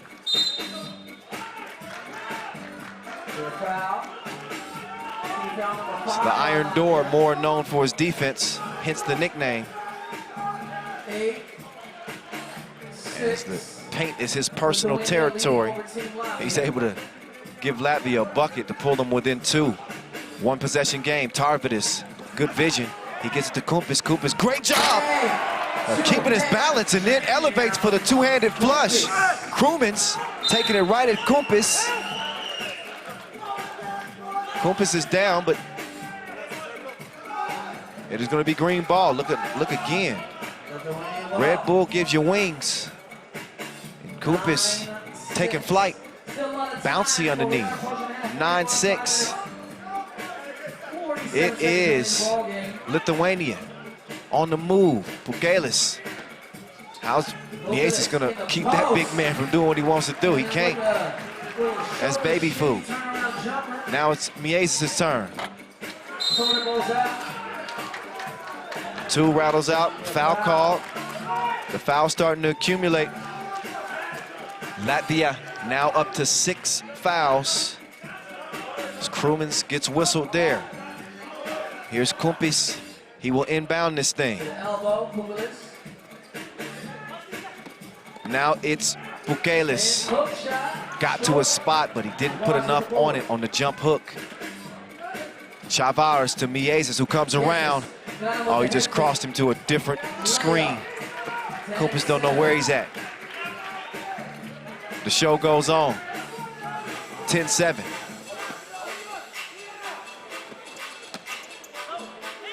Lasmanis with the rock in hand.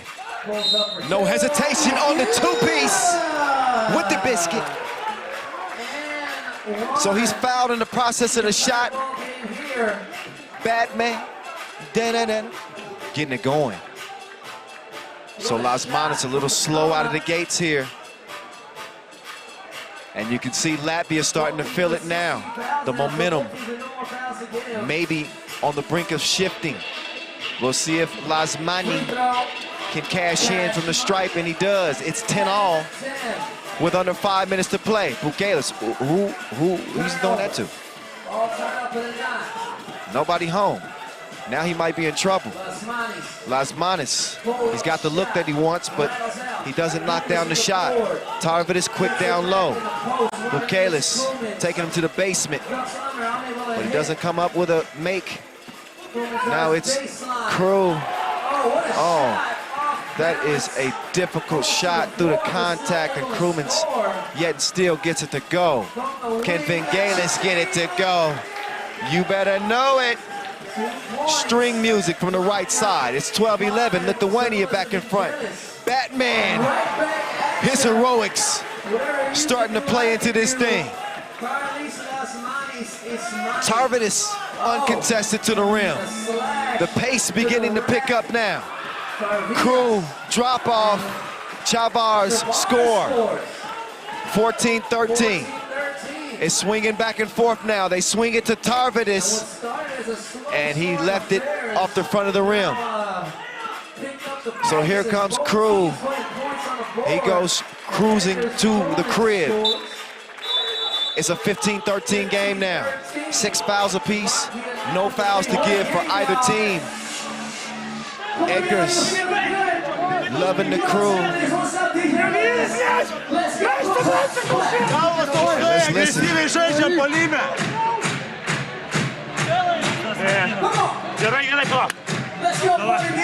Jie turi 6 baudas. Agresyviai bandom. Darom vieną žemai. Vieną žemai. Mes už. Let's go. Let's go.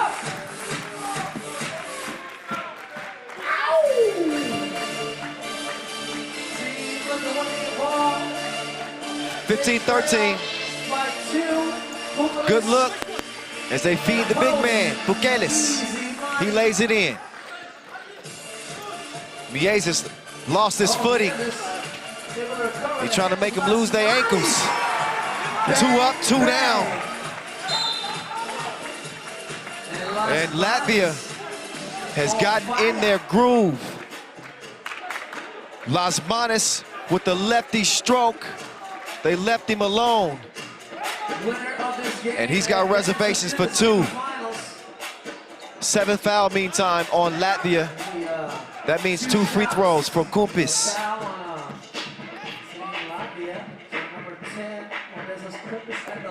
Oh, Kumpis. Too strong on the free throw.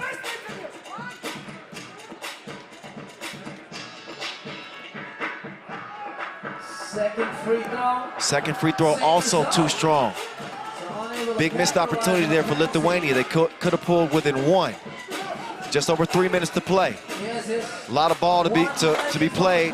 Miezis couldn't hit the one-legged runner from the corner, so now he's got to try to stay in front of Vingalis. Vingalis says, run up and get done up.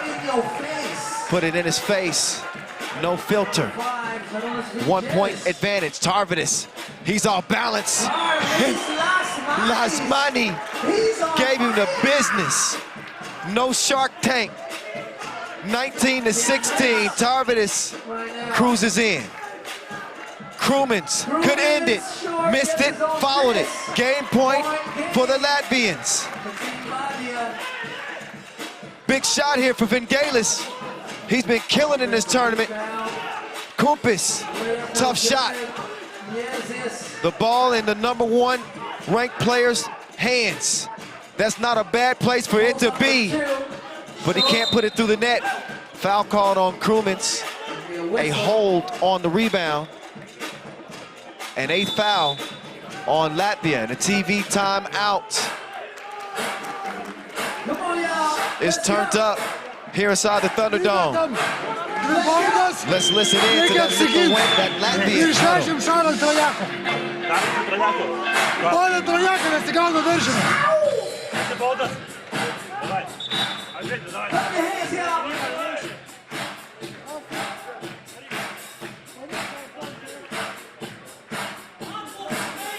So shooting 2 is Kumpis. They got a tough hill to climb here, down 3 points with just over 2 minutes to play. Against the top-ranked men's team. He's gonna make it a 1-possession game. This is far from done, though. Lithuania could win this thing with a defensive stop, and who knows? But it's gonna have to start with defense. They are down 1. We'll see if the guys in green can lock in. Good luck with that. It's all over, just like that. The monster, Miezis, gets the win for Latvia as they top their neighbors from Lithuania. No hard feelings, fellas, but we trying to get a ticket to Tokyo. You already know. La Liste, as they go and celebrate the Lithuanians with a valiant effort. But this Latvian team seems to be a squad on a mission. I don't know who beats them. They haven't been beaten yet. So congratulations again.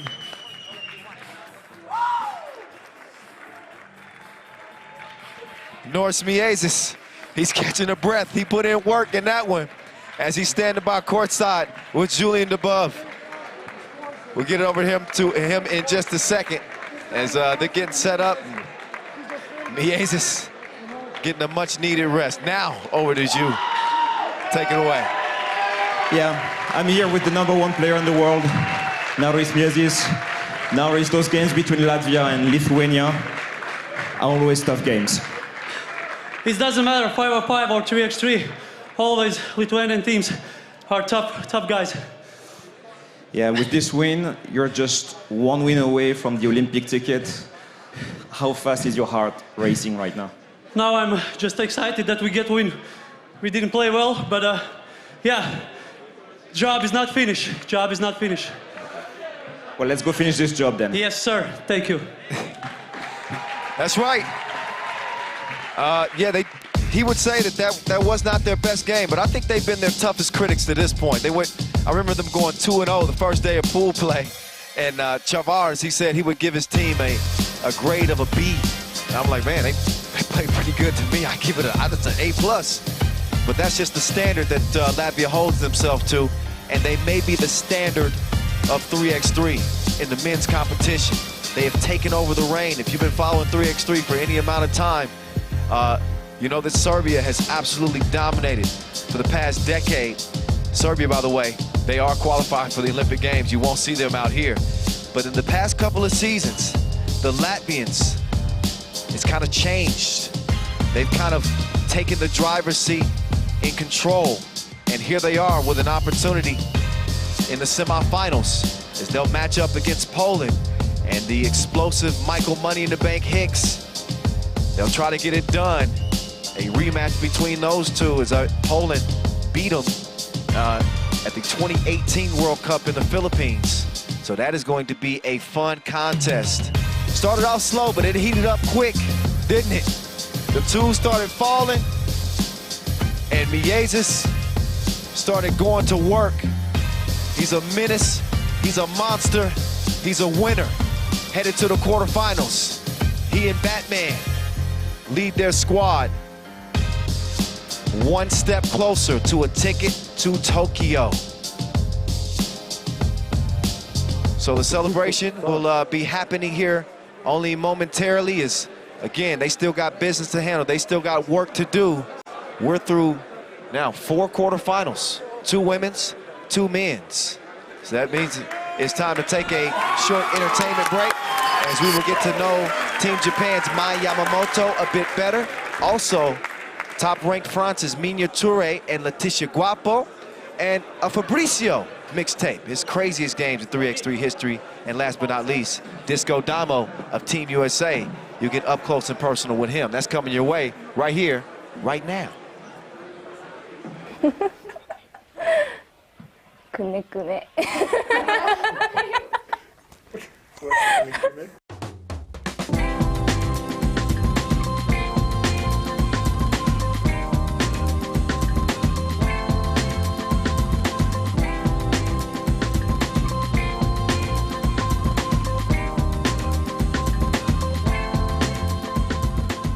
アニマル癒されるからおじいちゃん家にいます。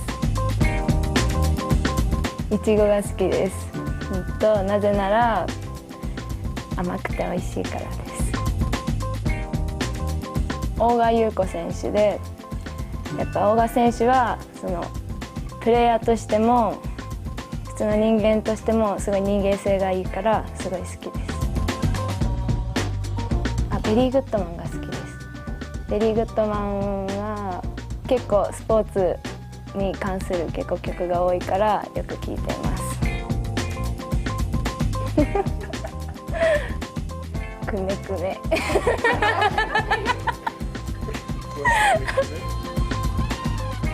スペインはすごい夜まで明るくて街並みが好きでし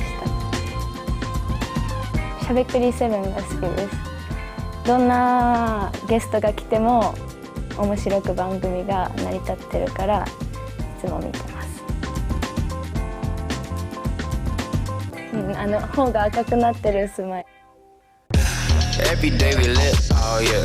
Live it up, live it to the fullest, oh yeah. Travel all around and hit every single club. Everywhere we go, everybody show us love, yeah. Every day turned up, oh yeah. Check on the accounts and we always ballin'. Oh, yeah, we always ballin'. We don't believe in love, so we never fallin'. Every day we live with a smile. We might go to New York, it's been a while. We might fly to LA, oh wow. Airlines and we racking up the miles. Yeah, every day we ball, that's for sure. Get lit, cause it's all that we know. Turn up is all that we wanna do. Ride in the sunset, bout to catch a new check, yeah. Always looking for a good time. A little drink, might get a little wine. Hit the mall every day to kill time. Cause we ball non-stop, take a picture, yeah, yeah, yeah. Every day we lit, oh oh yeah. Live it up, live it to the fullest, oh yeah. Travel all around and hit every single club.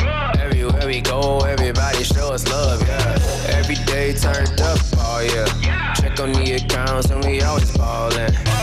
Oh, yeah, we always ballin'. We don't believe in love, so we never fallin'. See, I be with my babe every day. Running through the checks, spending all the cake. Broke boy, man, I know you can't relate. Keep a couple G's around, I ain't gotta get my hands dirty. Baby, always shopping on Melrose.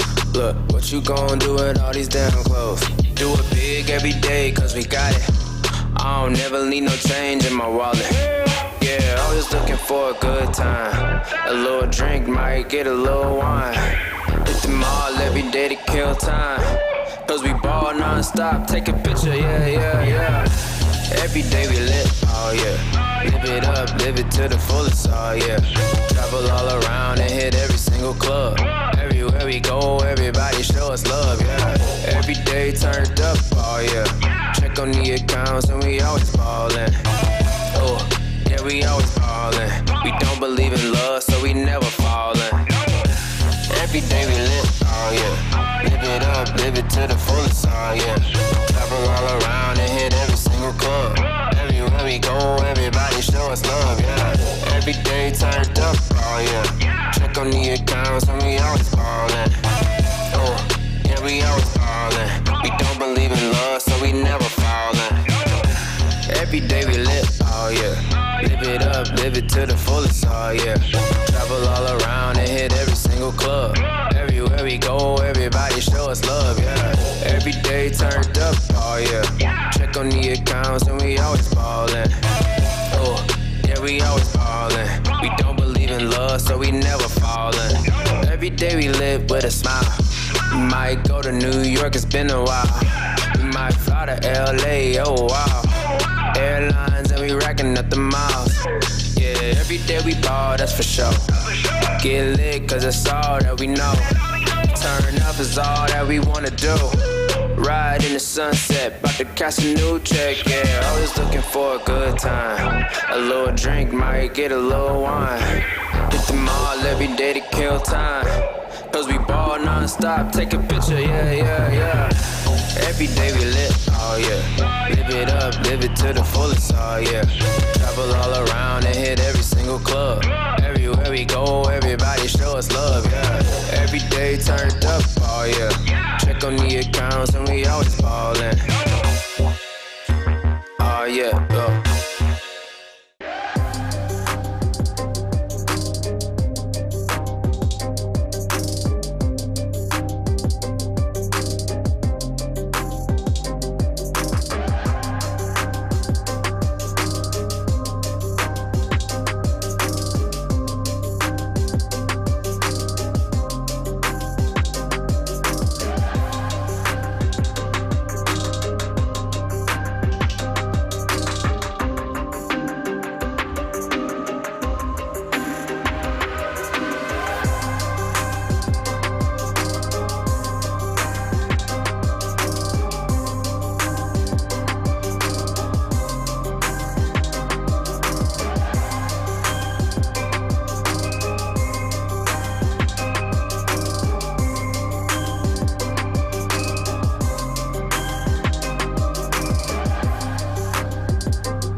Franklin gets it over. Fabrizio, ankle breaker, baby!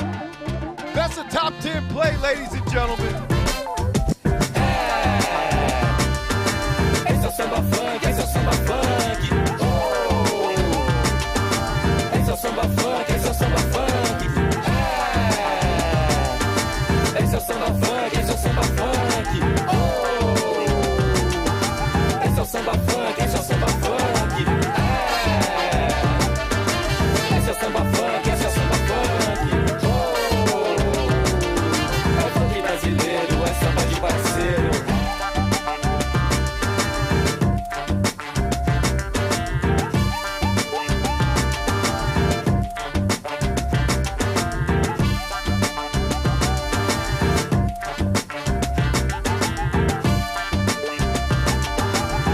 Crossover and score plus the foul for Fabrizio.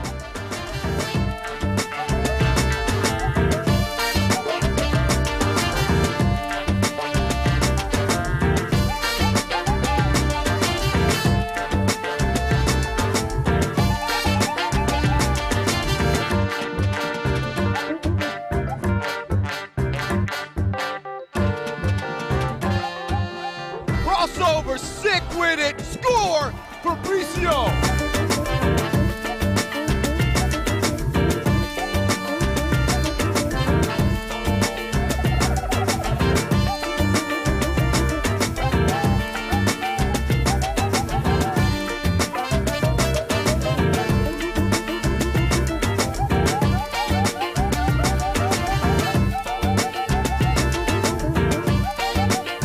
Gay trying to run out the clock. And it's stolen by Fabrizio on the foul. There's a foul on the play. What a turn of events. What a turn of events. 3.7 seconds left. It's a tie game. Can he put it on ice? And he does! What a turn of events.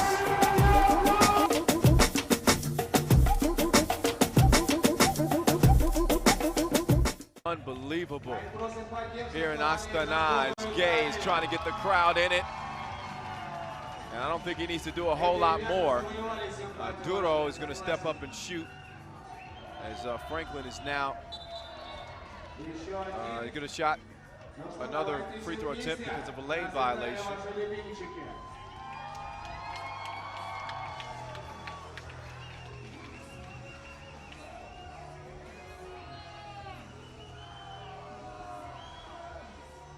And that free throw is going to go down, and an errant pass as Brazil is within 3. This is not over yet.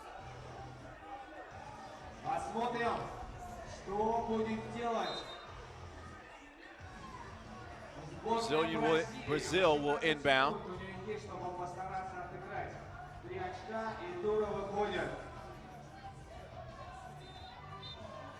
Fabrizio, up fake, Duro, he's got to hit that, and he does!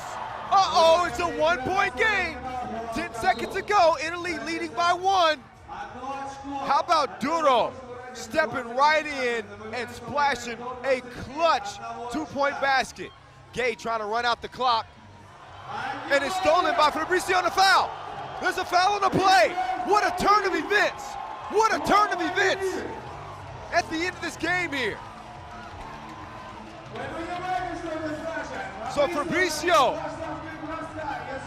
with a chance to hit a free throw here and tie the game with 3.7 seconds remaining. What a turn of events. With Gay trying to run the clock out, Fabrizio hits the first of 2. We're gonna see how clutch he is now. And he's directing Duro to guard Gay because he understands there are 3.7 seconds left. It's a tie game. Can he put it on ice? And he does! What a turn of events! Brazil pulls off the improbable victory, coming from behind to beat Italy despite an unbelievable effort from Gay. Fabrizio, with Gay trying to run the clock out, gets the steal, draws the foul, knocks down 2 free throws. You cannot write this in a storybook, ladies and gentlemen. And just like that, we are back here from the picturesque main square. You can't really see it right now because we're under the canopy provided by Magic Sky. Get my words together. Here we go. Let's get together and show you what's going down to this point. It's Japan and France. They'll be meeting in the semifinals, and we see our final two quarterfinals. It is the mighty United States who have lived up to all the hype. They want all the smoke. They are 4-0, matched up against a very, very scrappy Belarus squad who earned their way into the quarterfinals on the final day of pool play with a big win over Estonia. They checked 2 boxes. They had to get 19 points and win by 6, and they won it by 8. But this United States team is a totally different monster. There's the monster in the middle, Stephanie Dolson. As I mentioned, a 4-woman squad of WNBAers. Dolson, 6'5", 2-time WNBA All-Star. She's joined by Katie Lou Samuelson of the Seattle Storm. Their top gun, Alicia Gray of the Dallas Wings. And Kelsey Plum of the Las Vegas Aces. I'd say Team USA has passed the test. They've been aces in their efforts so far. Again, unbeaten in pool play. Alicia Gray leading the way, 26 points for this squad. They are well-rounded. They are dangerous. Belarus trying to pull off an upset here. They got some size on the inside as well. Hanna Lapo, Eva Shanka. They also have Mahalias, a pesky guard, and nobody more pesky than Anastasia Sushik. She played hero for him in that final game against Estonia. And now here Belarus stand in front of the red, white, and blue, trying to slow down this absolute machine. Team USA, the top scoring women's team throughout the competition. They have been a problem. And I'm not sure Belarus is going to be able to solve it. We're about to find out. But they've never seen a matchup that they didn't like, this Belarus team. Dynamic guard play and some length on the inside. Both teams will get this thing warmed up and ready to go. I hope y'all ready to go. Are y'all having fun? It's the final day of play, y'all. There's Kelsey Plum. What has she not done for this American team? Plum with 21 points, the 3rd leading scorer, but she has been everywhere like internet. Her fingerprints have been all over what Team USA has been doing.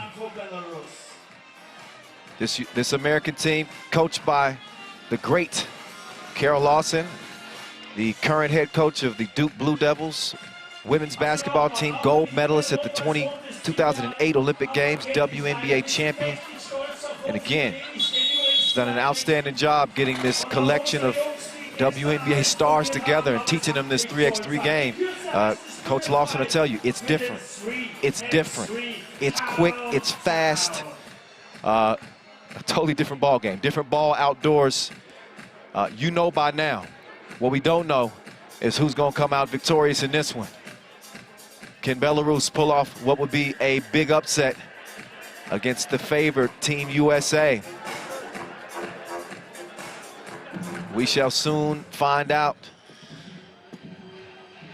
10, 9, 8, So the countdown is on. 6, 5, It's almost time 3, for the next quarterfinal.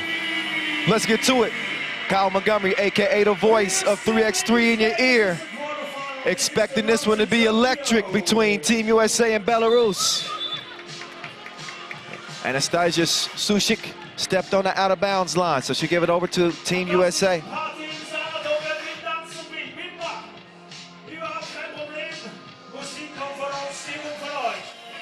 Kelsey Plum will open the possession for Team USA. She's got Gray running right. Dolson down in the paint. Mouse in the house. Oh, they couldn't capitalize. Wasted possession.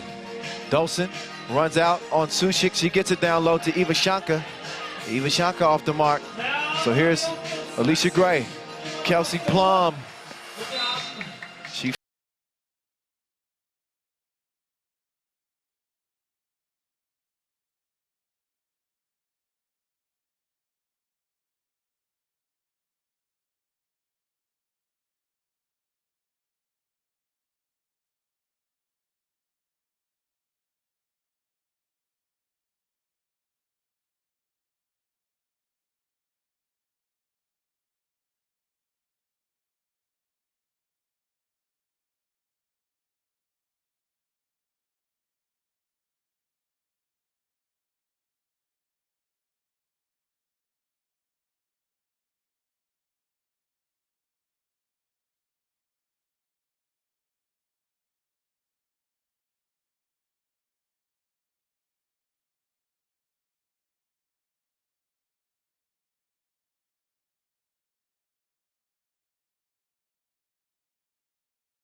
Aces coach, of course, Bill Lambier, former bad boy.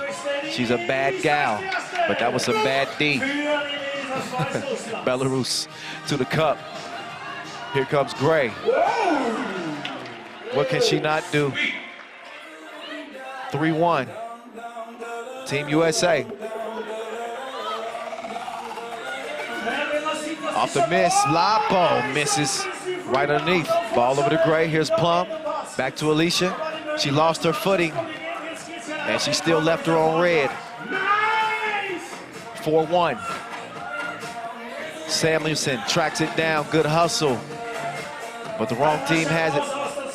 Belarus on the move. Sushik tries to drop it off, but Plum with the thievery.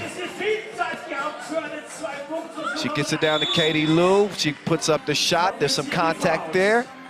So Katie Lou Samuelson will get an opportunity at the stripe. Katie Lou, 2-year pro. Seattle Storm. Of course, she played her college ball for the UConn Huskies, won the national championship her freshman year. She wants to win a gold medal at the Olympic Games. She's got to get to the Olympic Games first. This is the first step. It is single elimination here on this final day of play. 2 wins get you a ticket to Tokyo. No pressure. Unless you're talking about Gray's defense. Playing the passing lanes. Good length from the lefty. She's in front of Sushik. And the possession begins for Belarus. Ivashanka, nice move. Not a nice finish. Dolson will try to clear it. And offensive foul call. She was getting ready to try to get that over to Gray, but Only the second foul on Team USA. Belarus with 4 fouls and 1 point. They'd like to invert that. We'll see if they can get some offense going. Anastasia, it ain't that windy. Anyway, that one breezes out of bounds. So ball over to Team USA. Here's Alicia Gray working on a 26-point performance out of pool play. There's Dolson. She's a tidy woman. She cleans things up. 5-1. Dolson, kick out. Plum.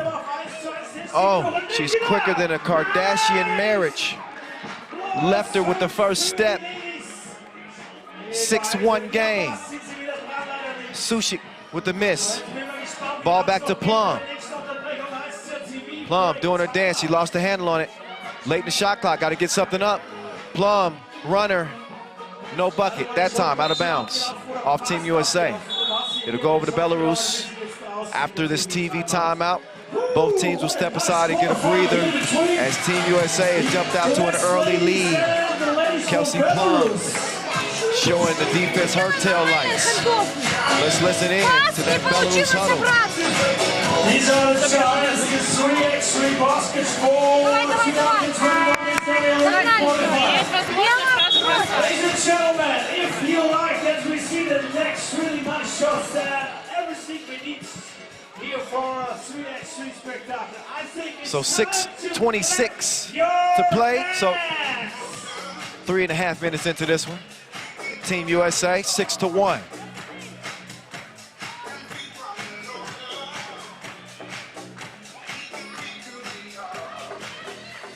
So here comes Mahalias making the move. She's down. Nowhere to go with it. 3 in the key. So the ball back over to Team USA. Some good defense on the possession. Katie Lou Samuelson moving those feet. Here's Plum moving left. She takes the screen from Dolson. And the Americans unable to capitalize on the inside. But Belarus do them a favor. They give them the rock right back.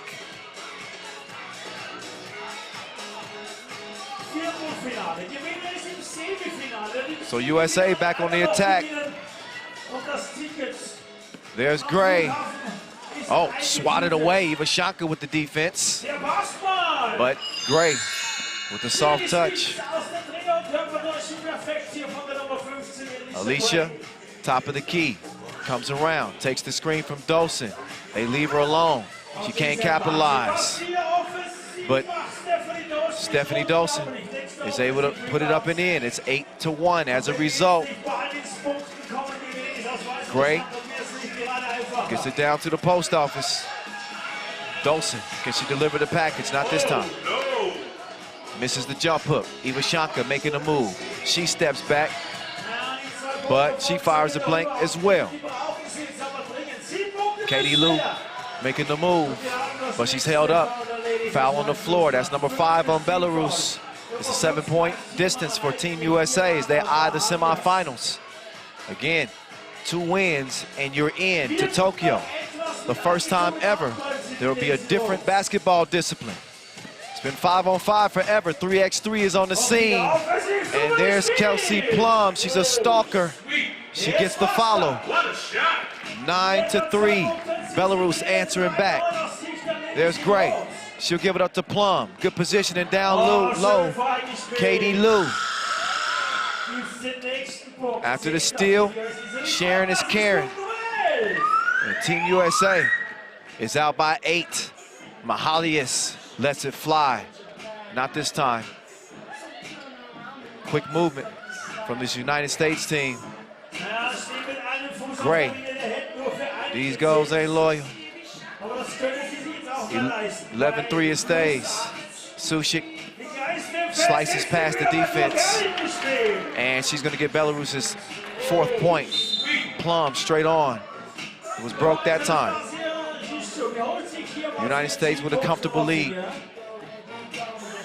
Just over 4 minutes to play. Belarus also in foul trouble. 6 fouls. That means they got no more to give. Next defensive foul, USA will be shooting free throws.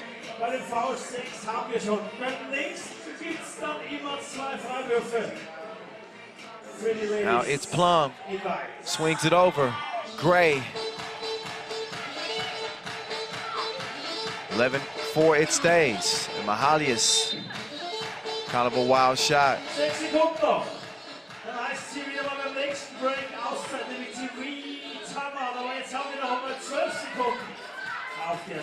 Here's Gray.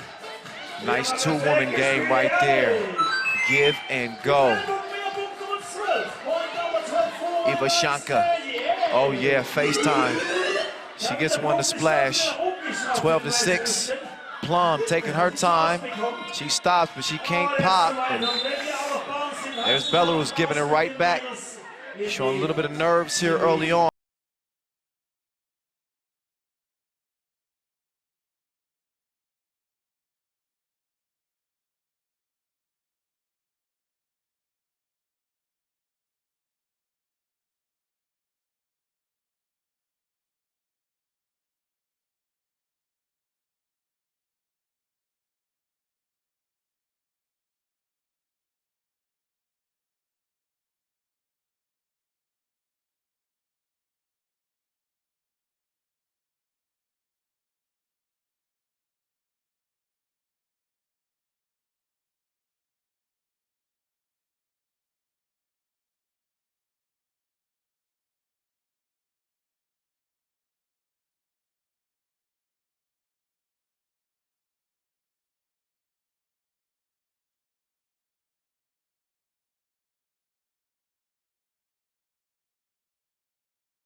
Dolson over to Katie Lou Samuelson.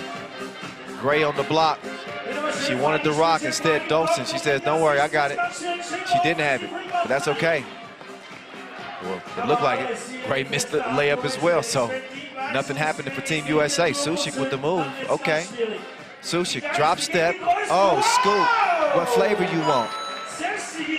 Meantime, it's Gray pulling the trigger. She can't find the mark that time. It's a three-possession game. 2:30 to play. Mahalias fouled on the way to the cup.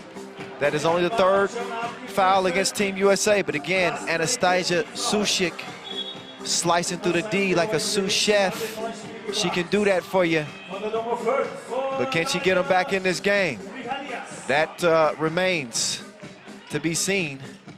And turnover, that ain't gonna help their cause. Kelsey Plum, she's plush. Now she's got the cookie in hand as well. Plum going to work. Oh, good defense there from Mahalias, who stuck with her, but they cannot keep the possession as that's going to be out of bounds off red. Couldn't keep it in bounds, but another look at the Plum. Look at the flick of the wrist. Swish, swish.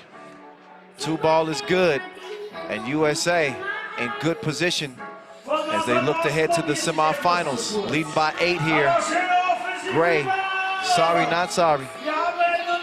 Ball found its way to her, and she knows what to do with it. 19-10 now. Sushik drives and kicks. Mahalias, Score stays. Back to Plum. Her J is money. and it's gonna cost you the ball game. Top of the key, Kelsey Plum puts Belarus away, and Team USA get the job done in their first quarterfinal action. There's another look. Speaking of action, Kelsey Plum taking 2, and that's all it would take. She drains it straight on, and she continues an outstanding tournament here in Graz, Austria, at the first ever 3x3 Olympic qualifying tournament. Plum now standing by courtside with Julian above after yet another American win. Kelsey, we saw that Belarusian team ball out yesterday, but you took care of business in this game. Yeah, we got to be better though. You know, I think, I made too many mistakes defensively, and they're a very good team, and they made us fight. So credit to them. But to go into the next round, we got to be better. So we're going to regroup, and we will be. With this win, you're just one little win away from the Olympics, from the Olympic dream. How does it make you feel? It feels great. 10 minutes away. But we really have to focus on basketball. That's what it's about right now. So, every play, just stay locked in, and everything will take care of itself. All right, good luck. Thank you. Ladies and gentlemen, what a nice performance. Kelsey Plum. So they are all business, as you would expect. Still more work to be done, but Team USA take their first step, the next step to moving closer to an Olympic ticket. It's only 3, y'all. It started with a 40-team field. It's been dwindled down here to the final day of play, single elimination. You knew USA was going to be tough. This was going to be a tough matchup for Team Belarus, and they hung in there. They got some good plays from Anastasia Sushik, but the firepower from this United States arsenal, 1 through 4, how you want it, they'll give it to you. Pick your poison, inside, outside. You want Alicia Gray, you want Stephanie Dolson, you want Katie Lou, you want Kelsey Plum. It's a lot. It's a lot. We're going to see if anybody can slow this American team down as they are on into the semifinals. As they make relatively easy work of Belarus, but Belarus, credit them. They came to play. Again, got a strong game from Anastasia Sushik. Ivashanka got some shots to fall as well. But that's going to be it for Belarus in terms of their Olympic dreams.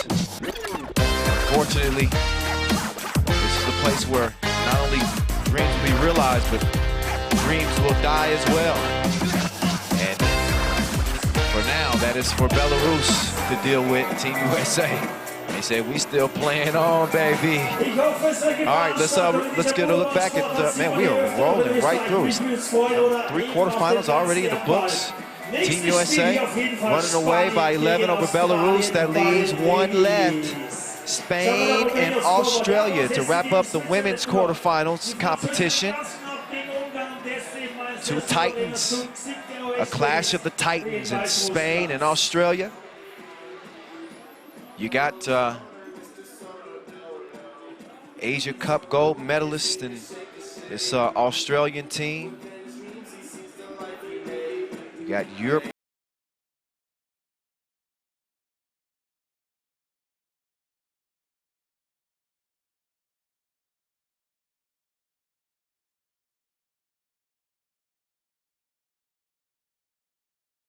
Type of games. 120 seconds away from getting this one underway. Don't you move a muscle. Die ersten Olympischen Spiele in dieser Sportart. Da haben wir noch so viele Chancen uns in Zukunft hier auf der internationalen Bühne hier zu präsentieren.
3x3 Olympic qualifier. Graz, Austria, 2021. Ladies and gentlemen, this is the All right. It is time to get to our final women's quarterfinal. It is about to go down. Somebody holla Mayday. Spain and Australia going toe-to-toe to meet the United States in the semifinals. Ladies and gentlemen, first of all, welcome Team Spain. It's almost time to get to it, as Spain will take the court first. Already winners on the women's series this year. Shout out to the FIBA 3x3 women's series. They are just loaded with talent. They won it in Mies, but the stakes considerably more higher here. For God's sakes, it's an Olympic ticket on the line, people. This is the real deal. Lifelong dreams, history in the making, right in front of us. This is the first time that we'll see Australia and Spain meet at the national competition level. And this is a loaded España squad. Aitana Cuevas, Vega Jimeno, Sandra Igueravide, and Marta Canella representing the Rojo. Now, coming out in the yellow, it's the ladies from the Outback, from Down Under, mate. Team Australia coming out with Keely Frawling, Maddie Garrick, the OG, Alice Kunik, and last but not least, Beck Coe, Coe World, 2018-19 MVP, WNBL All-Star 5 is Beck Coe. She also played for the Southside Flyers this season, who won the 2021 WNBL Championship. You want to talk about loaded teams? Oh my goodness. This Australia team is legit. Now they're going to be really tested though here against Spain. Spain certainly the more experienced of the two. Speaking of experience, there's Glenn Tuitt and Ref Evgeny, our key officials in this contest. There's Sandra Igueravide, number 3 on the scoring charts coming into the day, 33 big ones, as she led Spain out of pool play with only 1 loss to their name. They had a little hiccup against Switzerland. Switzerland we saw eliminated in the first quarterfinal. Meantime, there's Maddie Garrick, Maddie. She's ready to get to work for this Australian team. She's second on the squad in scoring. Alex Kunik leading this Australian squad with 27 points. Garrick with 22. But this is another one of those pick your poison type squads when you look at Australia.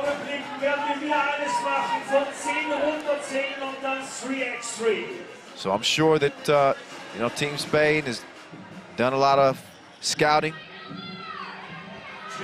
They've taken a good Captain Cook at Australia. So we'll see how prepared they are. It's time to get it going. Last quarterfinal, y'all. Spain, Australia. It's the voice, Kyle Montgomery, in your ear, having the ball calling this action. As the ladies have been balling, as well as the fellas. It's a quick whistle as Kunik is trying to get that rebound. She's gonna have to try to slow down Aitana. Sandra Igueravide. She fires a brick, first shot. Tasty matchup at guard too with Igueravide and Beck Coe. Nice ball movement here from the Aussies. There's Kunik. Oh yeah, she came through dripping. Drip, drip. Oh, maybe 1 drip. She was inside that 2-point arc. Aitana, who's your mama? Uh-oh, talk to the hand. She blocks it, but Kunik sticks with it. And the persistence pays off. Garrick with the defense. That's tighter than aerobics clothes. Koenig comes down with it.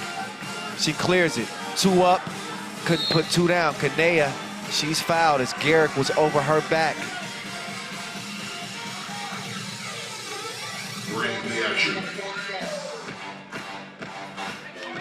This Australian team, 2019, took 3x3 by storm, but they haven't played consistently since then. Obviously, the pandemic has had a lot to do with that, but they've came back to action and looked right in step for the most part. They come in with a 3-1 record out of pool play as well, as Beck Cole was on the move, but she blew a tire. She got some help. A Spanish foot. Don't trip. 1-point game. Garrick moving right. She's got Aitana in front of her. I was about to say she had Aitana in front of her. That crossover would have led to an easy lay-in. Garrick knew it. Instead, it's a foul.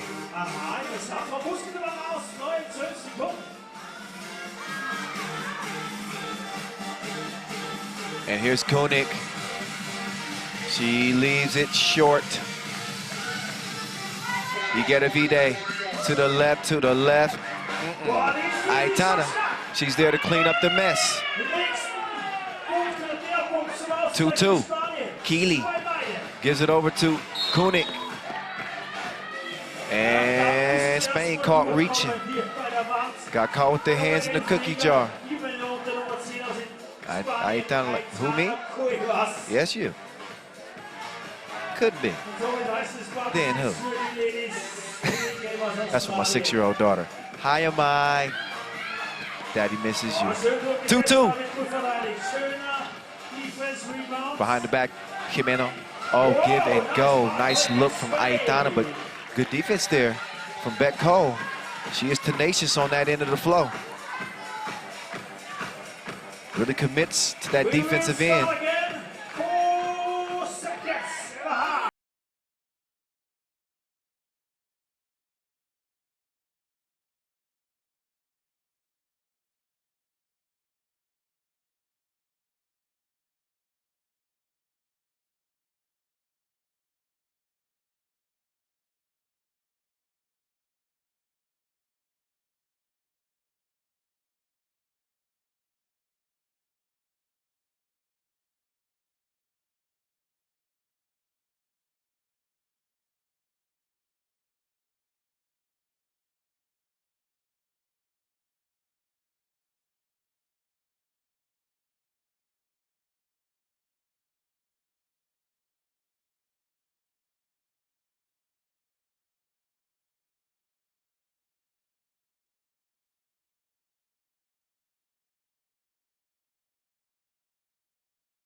Okay, everything stays the same. All right, well, back to it. In any case, 7.5 minutes to play. Down to the block. Atiana couldn't make it count. So Kanea will kick it out to Igeta V-Day. She gets rejected. Keely Frawley. Girl, bye.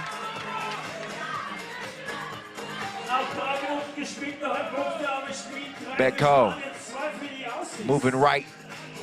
Keeley diving to the bucket. Koenig takes the shot. She misses it right. Out of bounds, it's gonna go.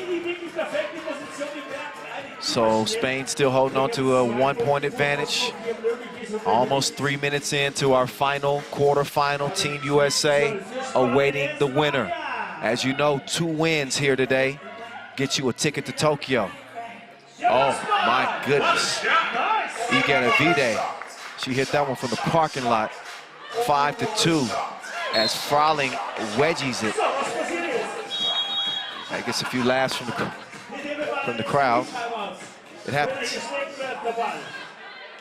So Keeley, she had a nice move, but unlucky on the shot. That's how it's done. You gotta be there. Let's listen. Hey, the inside's good. Yeah, keep putting pressure on the ring. Yeah. Let's get some easy fouls off from here. Yeah, stay with 3, stay with 3. Yeah. Here we go. Yeah, just stay on 13. Ride it, ride it. Here we go. Okay, guys, keep working hard on these.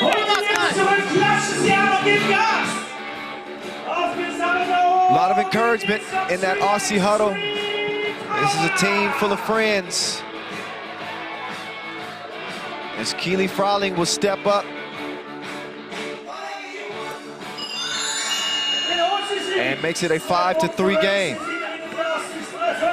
Frauling, the kitchen is closed. No soup for you.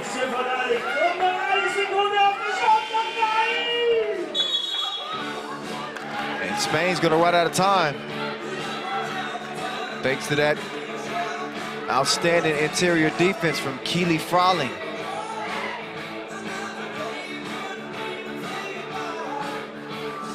Frauling coming to set the screen. Cole down to Frauling. She does not shy away from any contact. Comes from a basketball family. Her parents, again, Jenny and Sam, hello. They played in the Australian professional leagues in the NBL and WNBL. Brother, sister Alicia, and Harry, they also play. We playing today, but this ain't no game. It is serious business. Betko sets the table, and that's good eating. I'm talking about meat pie, good eating. The Aussies know about that. Spain can't knock it down from the corner. It stays a 1-point contest. Look again, Keeley. She woke up in beast mode. And she's been on the attack for Australia. Got them within 1 here. Just over 6 minutes.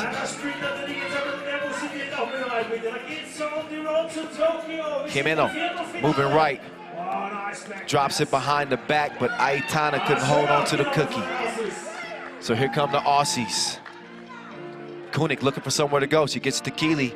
Keeley, she's got to get a shot up. The fader is a no-go.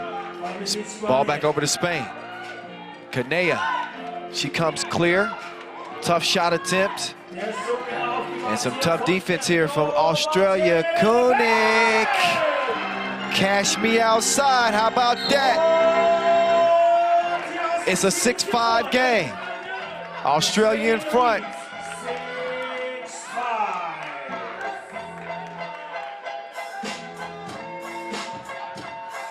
Look again. Check out the flick of the wrist from the 3x3 OG, Alice Koenig. Been playing since 2012. And now look at her here in 2021. 2 wins away from securing a spot into the Olympic Games.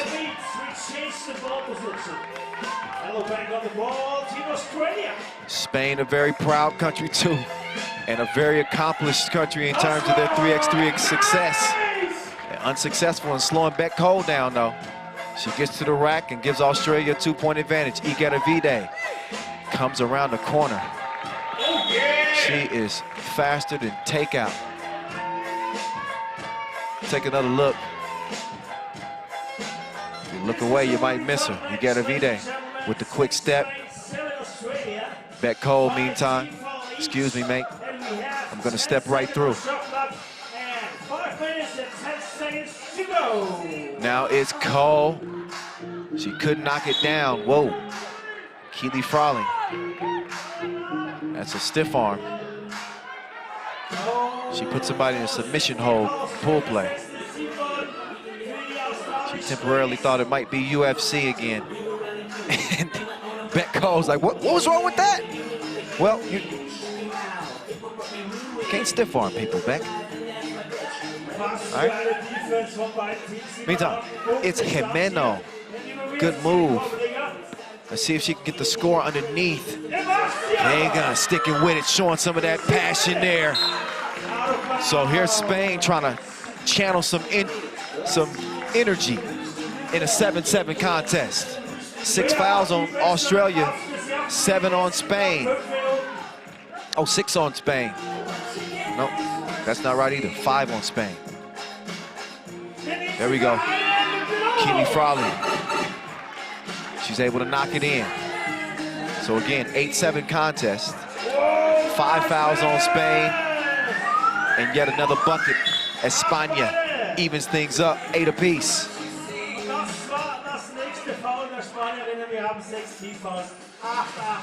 Look again. Frawling lets things clear. Shows great touch from mid-range. And then Spain's gonna respond with a nice entry pass to Aitana. Keely goes left, fakes the handoff. Keely misses that one. Garrick hustling, but she can't track it down. It'll be ball out of bounds to Team España.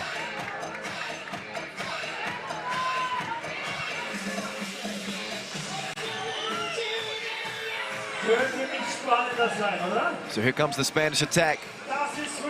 Canella, she got the step. Put Maddie in her rear view and got a bucket. Now Maddie trying to give her something back. And rattles out on her. Canella, she clears it herself. She drives right. Oh! These goals ain't loyal. But every once in a while, they'll come back to you. Aitana got that one to go. Koenig, she had the range, but no service. So now Canella, she's on the move. Good D at the rim. Aitana, Keely, a one-woman SWAT team. As Garrick step back. She couldn't capitalize off the space. But look at Keely. She sends it back like a parakeet.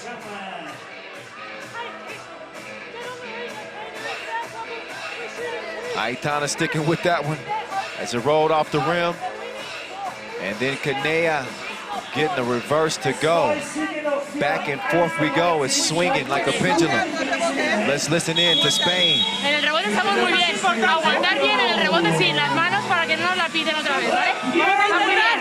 Que no nos metan Vale, exacto. ¿Vale? Vamos a meter y que no nos lo devuelvan de 2. Vamos, Camila.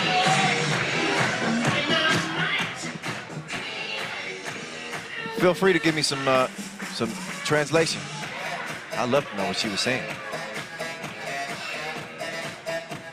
Cole. To Koenig.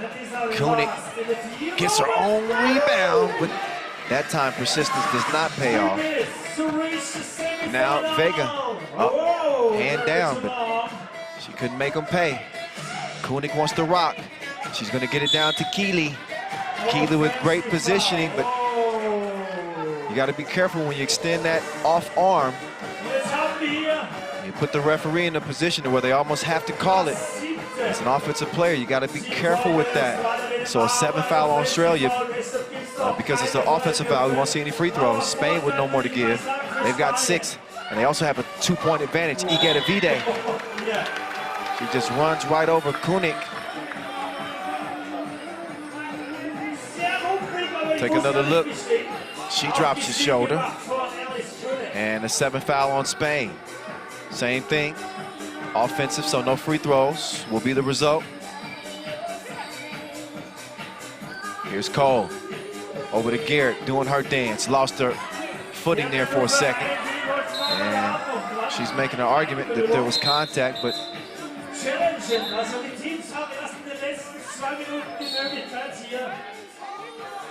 it's going to be white ball.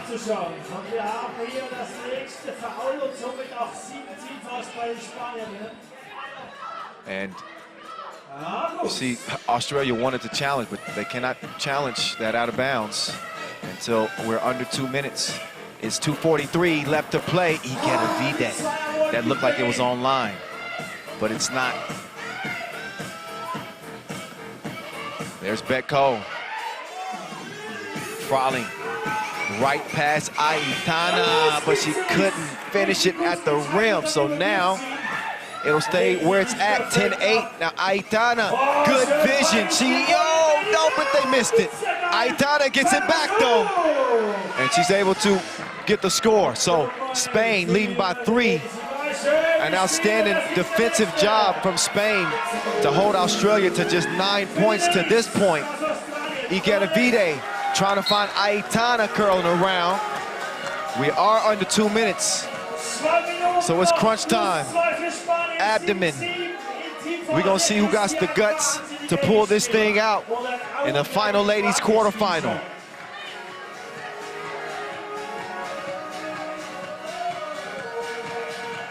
Garrett, stop and go, fader. Now Kanea, she'll start the possession for Spain. 6 left on the shot clock. Kanea this time, it's the same result. So a buck 37 and counting. And only a 1 possession game. It's Kunik putting her head down. She's on the drive, and she's able to draw the foul. So Kunik will shoot 2 here.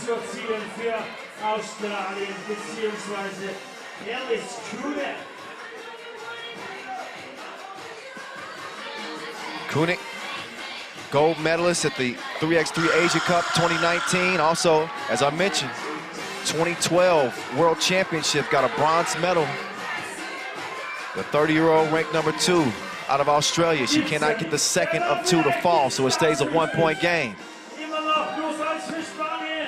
Look at the movement here. A thing of beauty for Spain as Jimeno gets the bucket to go, plus the foul.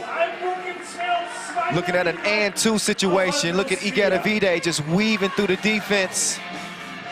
And Cole whistle for the foul. Great job from Jimeno to concentrate and get that to go. Now can Jimeno get the job done at the charity stripe? Minute 24 to play, 8 fouls apiece. And Jimeno, she's gonna knock down the first. So 1 drop in the bucket, but she wants 2.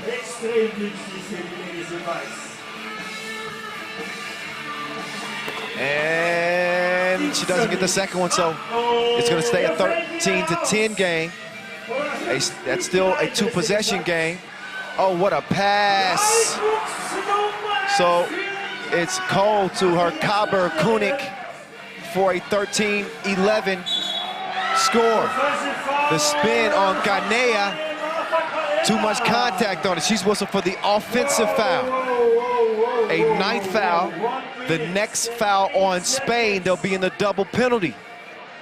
Pay close attention to that, because when you get in the double penalty, 10 fouls, that means 2 free throws and possession for your opponent.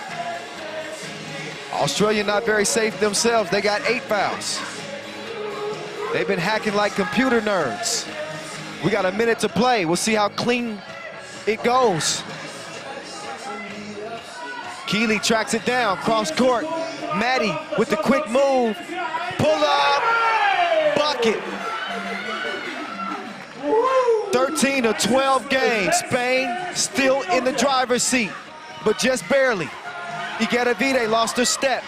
Kanea coming around late in the shot clock. And the Aussies lock them down. They had them on quarantine in that possession, and now they want a timeout. They want to talk about it. Let's see what they're thinking heading into this timeout. Oh no, get on the ring, get a foul, that's 2 shots. Okay, then we get a stop, we've lost out. We know we're fucking going home. Wait, back, you got this. So I'm gonna come set the pick on the other side, yeah? Yeah. Get on the ring, get on the ring. Here we go, stay with it here. Hey, nothing easy. No fouls. No twos. No twos. We have the momentum. Yeah, let's get the momentum. Yeah. Let's do it, guys. 3x, 3.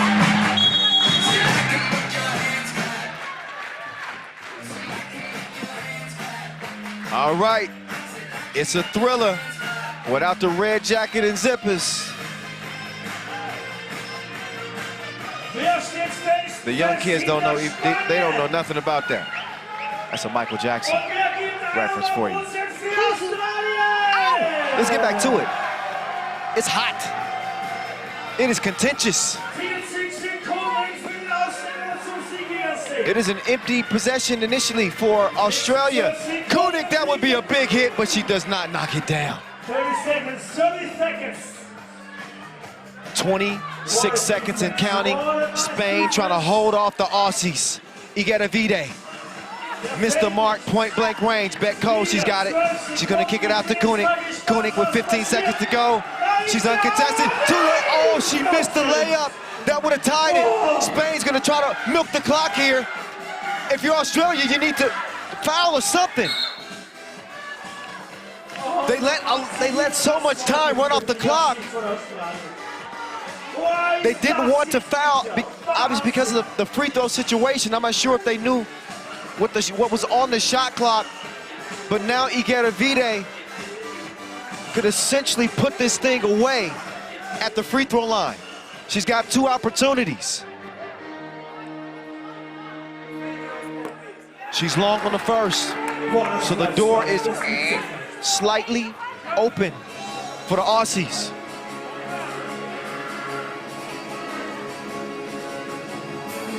About 3 seconds to play. She makes the second. It's a 2-point game. Australia's got to get a shot up. Maddie Garrett's running away, and it's gonna go begging. Australia shocked here in the quarterfinal. It is Spain on into the semis as Team Australia. A bummer it is for them, but certainly a hard-fought game for the ladies from down under. Spain took it from them. What a game. España on into the semifinals against Team USA. And obviously, Australia is Devo right now.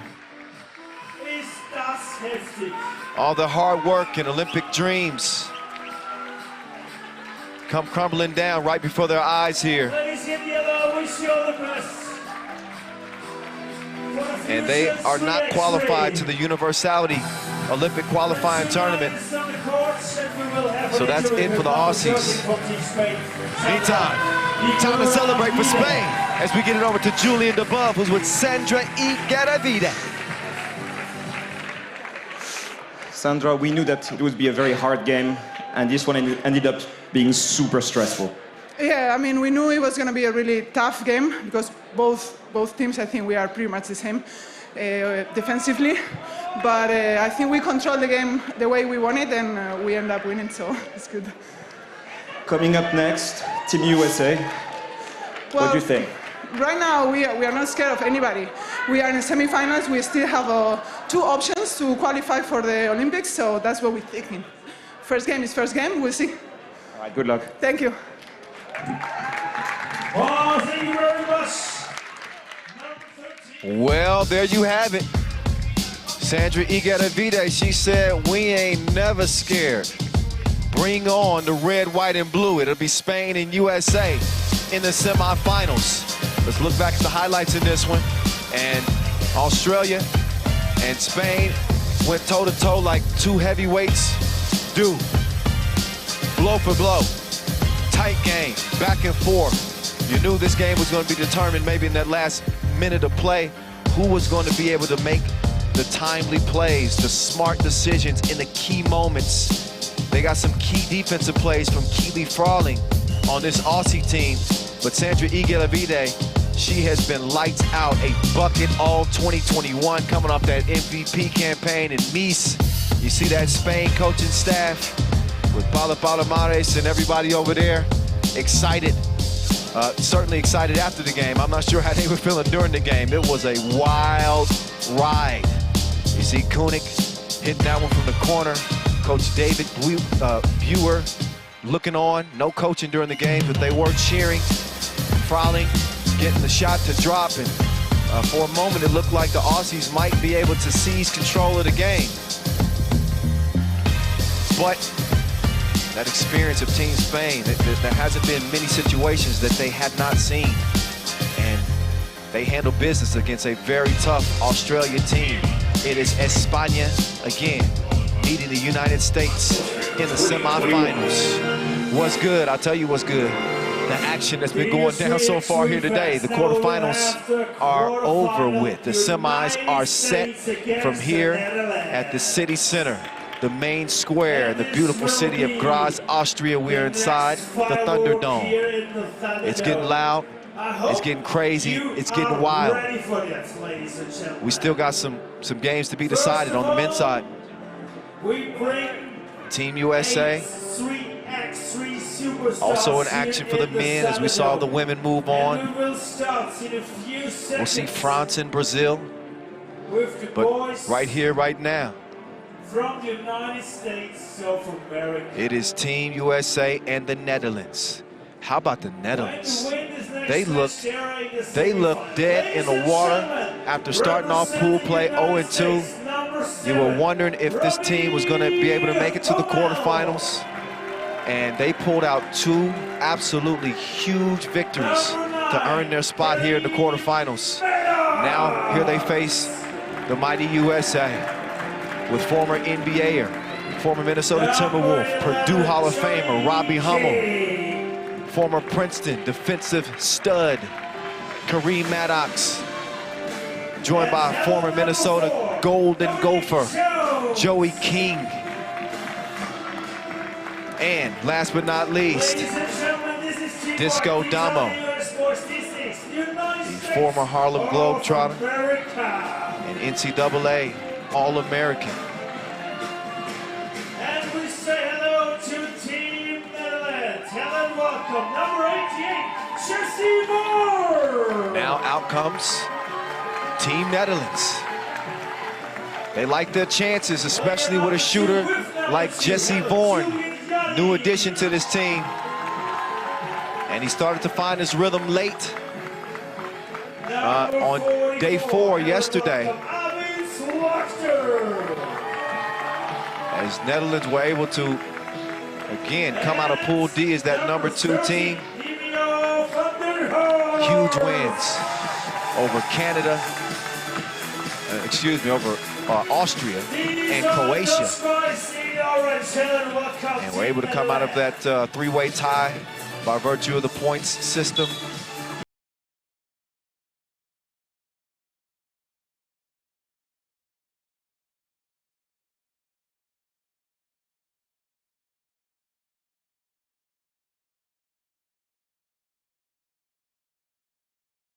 And our 2 officials, Marcos and Cecilia, they will handle things in this one. Meantime, for Team USA, there he is, Captain America himself, Robbie Hummel, 2020 USA Male Athlete of the Year. He is the centerpiece on this American team, but even he would tell you that he hasn't played his best game. And I think you can actually say that about both of these teams. Here they are in the quarterfinals, and they haven't even played their best game yet. Team USA with only a single loss as they let one slip in the pool phase. They dropped one to Belgium in their last pool play contest. They were 3-0 before that. They did do enough to take the top spot out of the group. They are the 2 seed here, as both teams will have their final discussions before they go to battle. 10 minutes on the game clock. It is a 10-minute sprint to the semis. Both teams' federations standing by. Again, no coaching, just looking on. Speaking of coaches, Team USA. Coach Lewandowski. He's been the coach for men's and women's 3x3 since 2012 for Team USA. They won gold at the World Cup, but this is different. This is for the Olympics. Damo. Oh, how does they keep that alive? He's got the rock in hand. Look at that. That's just how they planned it. First, I'm gonna give it to them, and then I'm gonna pick it up and go for the score. And break. Cool. 1-0. USA. Damo. Been doing his thing on this American team. Their leading scorer, though, is Joey King. 31 big ones for him. And he was the late addition. This American team did have Canyon Berry on the squad, but he had to check out of the competition due to a back injury. And King has stepped in and played nicely. Joey on the bench right now is Damo, Robbie, and Cream. First foul on the inside on the Netherlands. These teams have met up 4 times since 2014 in national competitions. USA with a 3-1 advantage. They've had their number. They try to get it down to number 11, Joey King, as he was trying to take Arvin Slaughter down to the post office.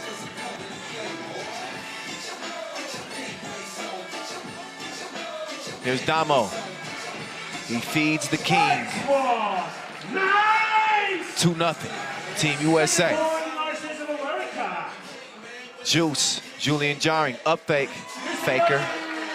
Froze Kareem Maddox just enough to get the scoop to go. Now it's Damo, picks up his dribble to Maddox. They got that ball moving. They get it down to King Joey. Shooter's touch. So King in his bag early on for Team USA. Nice entry pass. Better finish from Juice. Showing some touch. It's 3-2. USA out 1. They go back there. They're gonna get a heavy helping of Joey King. That seems to be the strategy for the Americans. They like the advantage that they have underneath. Slaughter trying to use that size on Disco Damo. Damo's argument is that he came into me.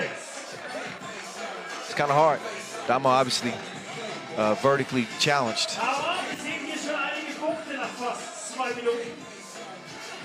But he has other advantages. Oh, dimes.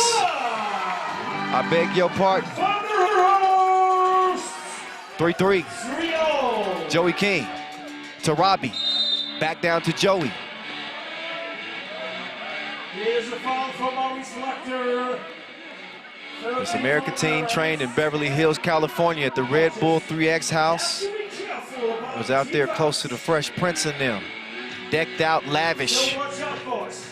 The preparation paying off. And Robbie Hummel's gonna get his first bucket of the game. 4-3. There's Hummel. He's been relatively quiet. Maybe he's been saving his best for last.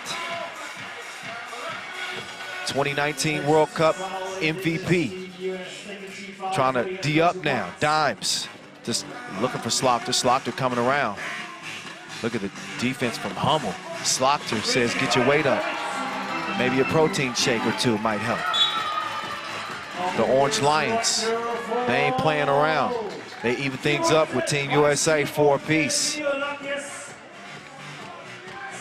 Maddox directing traffic.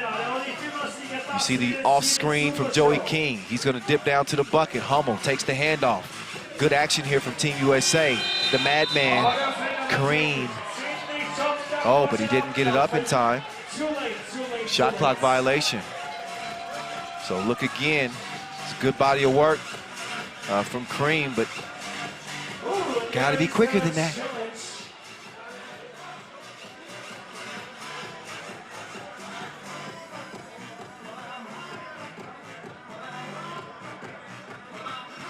So a shot clock challenge.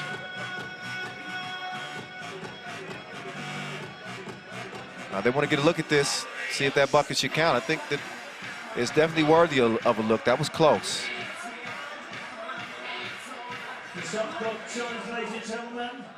Maybe this is the opportunity for them. Oh, Black Betty. Oh, Black Betty. Guys, to get the points again because So as it stands right now, it's a tie game. a little bit of time left on the clock. And again, yep, challenge lost, no bucket. 4-4 it stays. Team USA, Team Netherlands. Kyle Montgomery, AKA the voice in your ear. As the quarterfinals roll on here, day 5. Here's Jesse Vorn, turning the corner. He gives it up to Dimes. Dimes, Fader, no go. Hummel, he'll clear it. So Captain America over to the Madman, down to the torture chamber. And Joey King doing something strange for a piece of change. It's 5-4. Just over 3 minutes into this one. King ruling all that he surveys so far here in Graz. He has been virtually unstoppable. The former Gopher can go to the hole at will, and that's exactly what he's done. As Team USA leads it by 1, Dimes chunks the deuces. He misses, but Slaughter is there for the follow. 5-all, Damo with Jesse Vorn harassing him. Back down to the King's court, and he shows him who's boss yet again. Dimes, change of direction. He reroutes right, left. Oh, saucy. 6-6. Now it's Hummel's turn. He's going to try to use his size on Vorn. Hummel, turnaround. Too long on it. 6-6 it stays. Vorn down to Dimes. Vanderhorst being patient. He likes the size advantage on Disco Damo. And he took him for a dance. 7-6. King falling out of bounds. Hummel down 2. They got to get something up. The shot clock is about to go off. Damo does manage to put it up, but no chance. That's how quick this game can go by. It is 3x3, 12 seconds.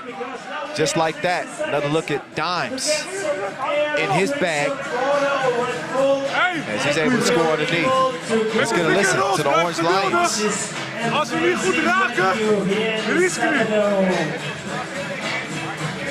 Hey, blijf de vlag, hou die bal. Hey, we kunnen 7 en 4 de hele tijd aanvallen. We kunnen niet verdedigen. Pak eens op, kom maar.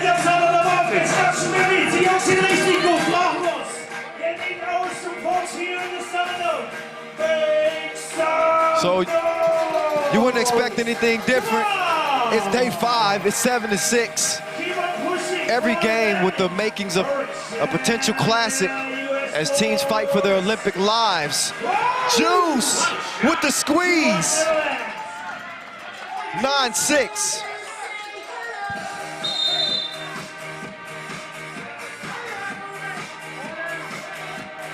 Fourth foul on the Netherlands. But look at Juice with the deuce. Good release. And he shreds the threads as the Netherlands in the driver's seat. It's a foul call on Orange as Slaughter is trying to steal that pass away from Kareem. He might have done better by just letting Kareem catch it. Instead, the Americans get it. The handoff to Hummel. Robbie, stop, go. Bank of America. Oh, Hummel's down. And a foul, White.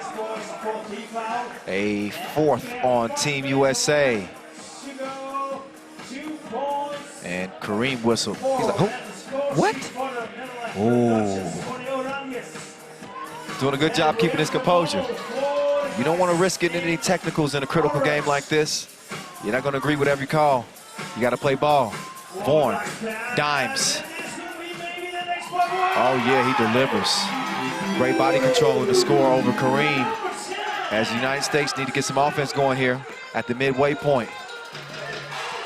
Reem, do work. 10-8. It's Jesse Vorn. He's shooting like it's sundown. 12-8 as the Netherlands answer back like Alexa. Take another look. The Vorn identity. Shooting a kill out here. As it's 12-8, and there's Disco Damo. Damo trying to get in his bag. He's gonna give it up to Hummel in the corner. Hummel, no hesitation.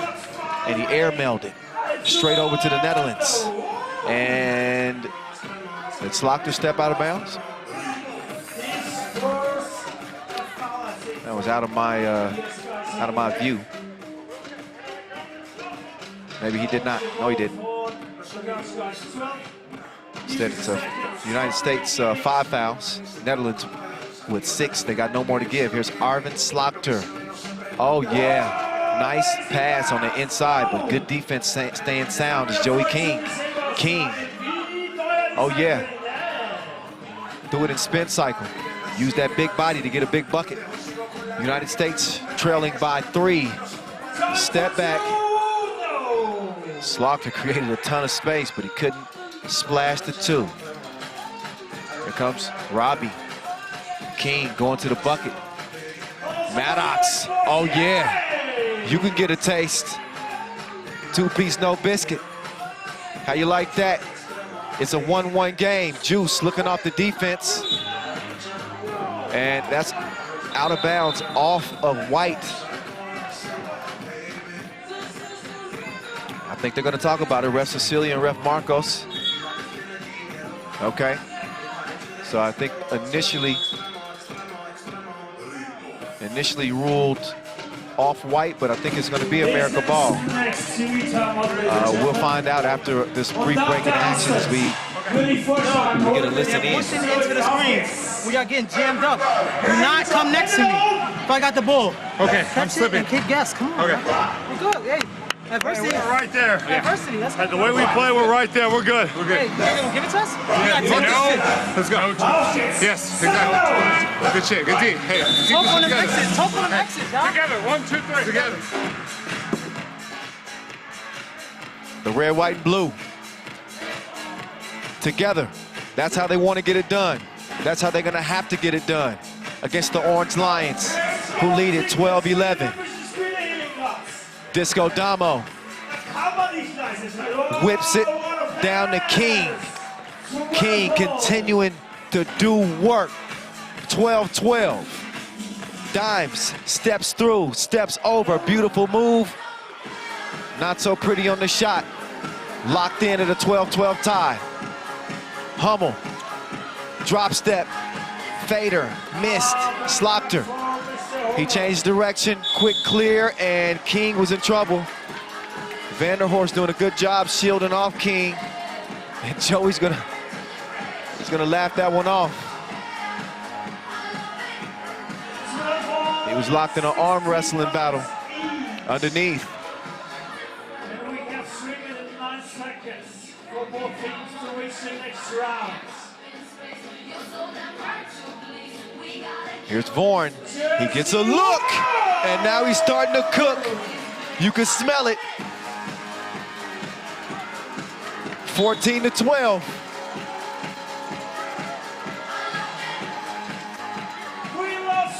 Take another look. Vorn. 1 ain't enough. I need 2.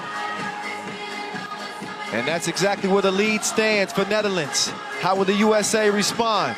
Maddox doing his dance, decides to give it up to Hummel late in the shot clock, and he front rimmed it. So the United States with an empty possession, and Slaughter, he's emptying the clip. That's a 4-point advantage here for the Netherlands.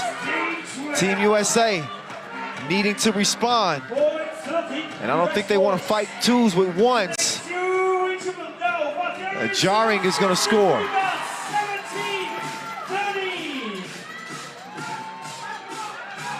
They make King the centerpiece here offensively. But I think the United States would it'd be good if they got some looks from long distance.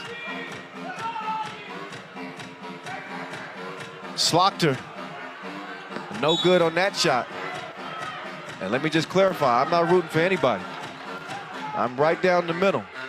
But just as a 3x3 analyst of the game, if I was in that huddle, I'd be saying, let's get a look.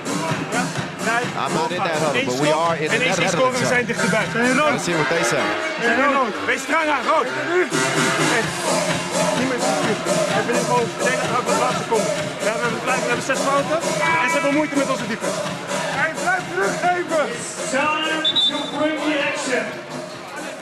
So 17-14 is where we stand. Under 2 minutes to play. This is no time to panic. Plenty of possessions to go. 12-second shot clocks and only a 3-point game. Netherlands within 4 of getting to that 21-point mark.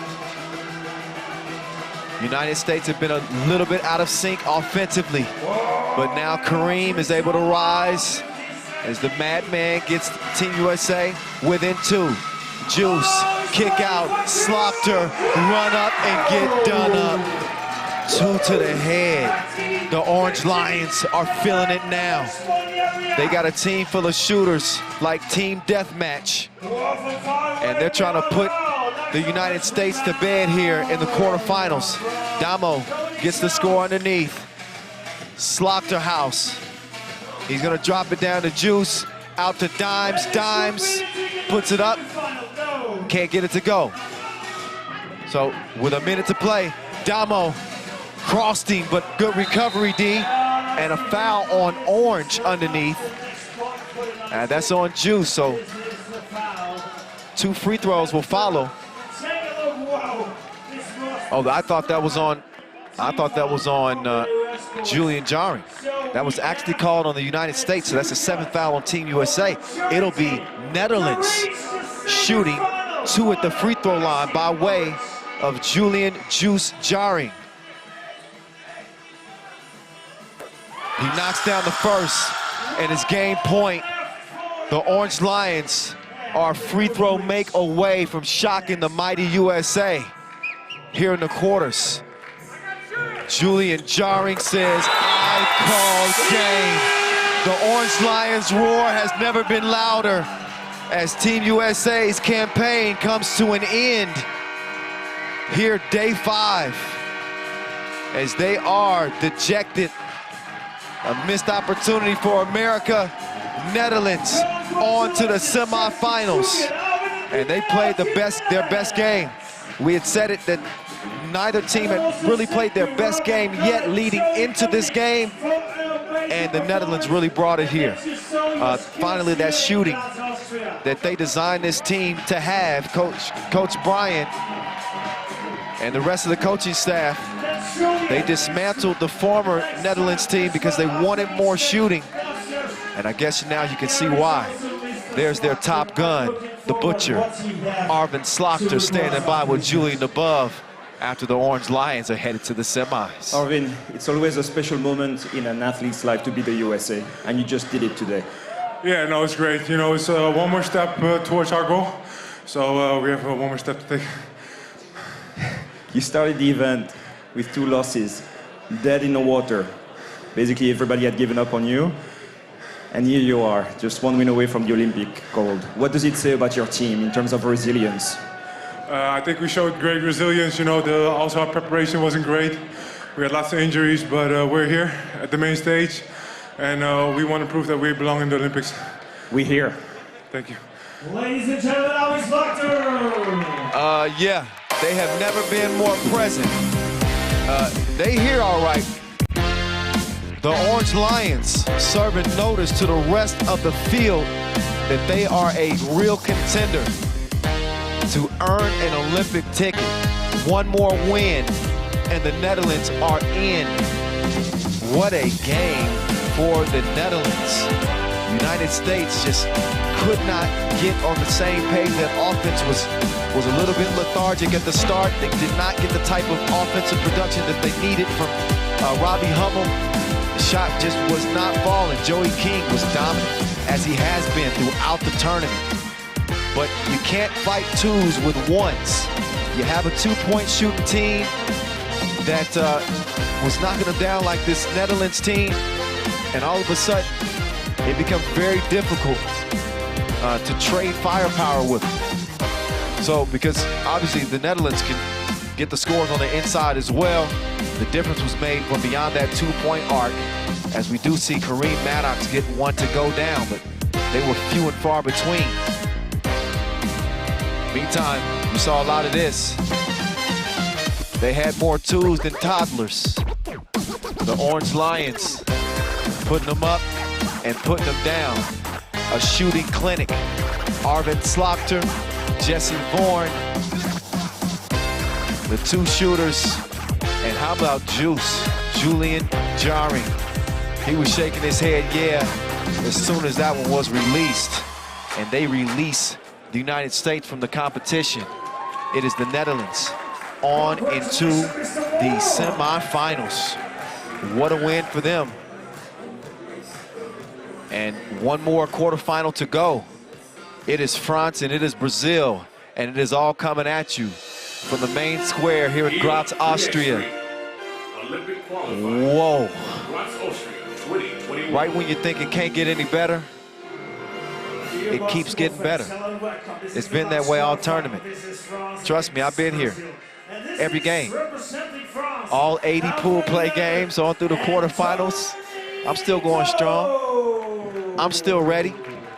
Ready for the Olympic Games as well. Are France ready for the Olympic Games? We saw what their women's team did. They're into the semifinals. Now what the men's gonna do? Well, we're about to find out, aren't we? Yes, we are. France and Brazil. Here come the Frenchmen with Antoine Eto'o, Ralph Wireless Wilson, Mr. Nice, Dominique Gentil, Mr. Mustache, Charlie Pontins.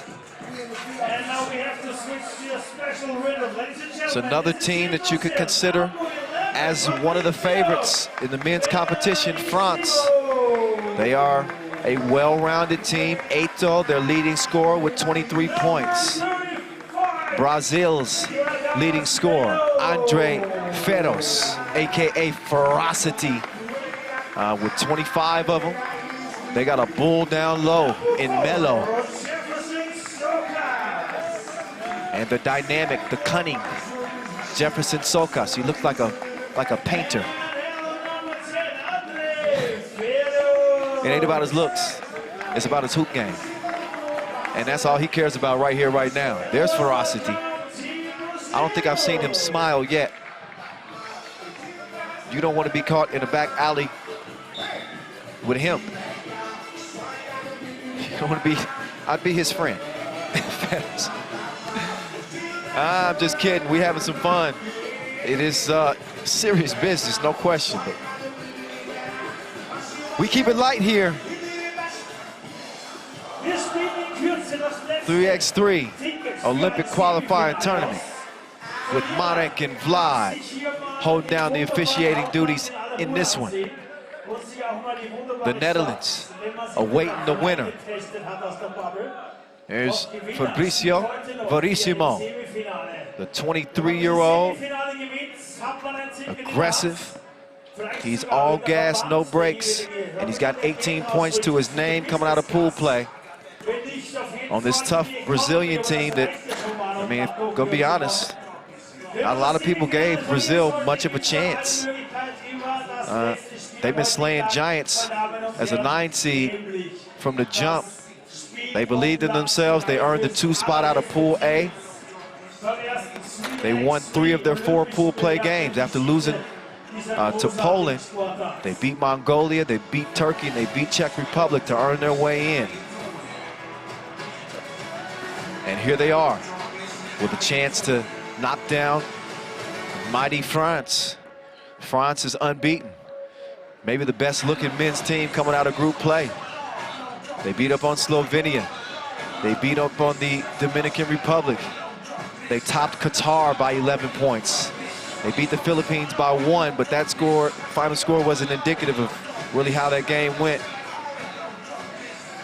They come in averaging 19 points per game, but I don't know if they've met a team with the type of strength that that this Brazilian team possess.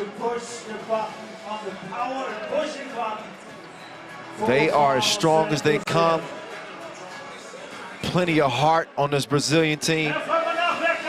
They are going to make it tough on France. And if they can make this kind of a gritty game, then I think they give themselves a chance. France is so dynamic, though. Eto'o is just a killer. Pontins, he's more creative than stylist. You got Wilson, who can shoot it, and Mr. Nice, who has a mean streak in him when his team needs it. We'll see. This one's on and popping. The quarterfinals. The last quarterfinal on the men's side. We just saw the United States shocked by the Netherlands. So is the Orange Lions, awaiting the winner of this one. Oh yeah, there's Sokas. He's going up like oil prices. 1-0, Brazil. That touch is nothing, out of bounds. Mr. Nice's shot, but another look at Sokas. He's bouncy. Flying through the wind as he brings it to the 10. Second team for France. A little bit too aggressive. Jefferson Sokas driving, but he lost the handle.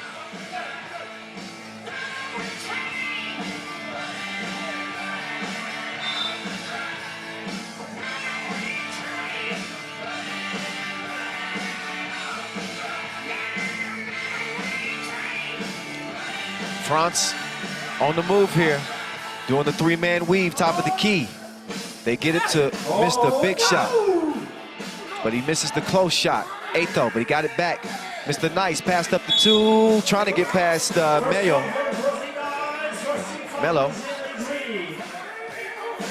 He says, let me get a rest. No argument on the foul call.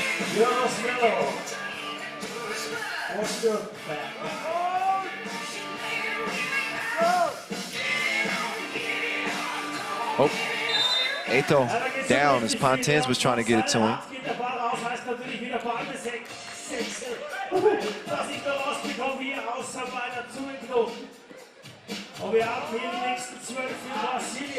Here's Sokas going left. He's got Pontins in pursuit. Fabricio Verissimo. Open sesame. Lane wide open, but it's answered quickly. Wireless in his hot spot. He's always connected. It's 2-2. Team France trying to duplicate what the women did, which is lock down a spot in the semis. They may both have an opportunity to get to the Olympic Games. Fabricio getting to the crib. Now it's Andre Ferros, ferocity. At the line, takes his time, and tickles the twine. Yeah, that rhymed. I'll stop. 3-2. They stop Mr. Nice. Out to Wilson. He couldn't splash him. Score stays where it's at. Down low. That's going to be a tough assignment for Pontins. And Ferros treated him like a little brother. Bully ball. Wilson, drive, kick to Pontins. Pontins couldn't put it in. Fabricio, smart play. And he's able to throw it off of Mr. Nice. And a heads-up play from Fabricio. Great balance, and Mr. Nice wasn't ready for that. 12 seconds for the guys from Brazil. Fabricio, he's going to get the ball. And too much shoving going on, so foul call. Because we have 14 fouls for the guys in white. That's Fabricio. Nope. Ferros, way off in the deep end like usual. Wilson, he's gonna elevate, and the one-handed poke.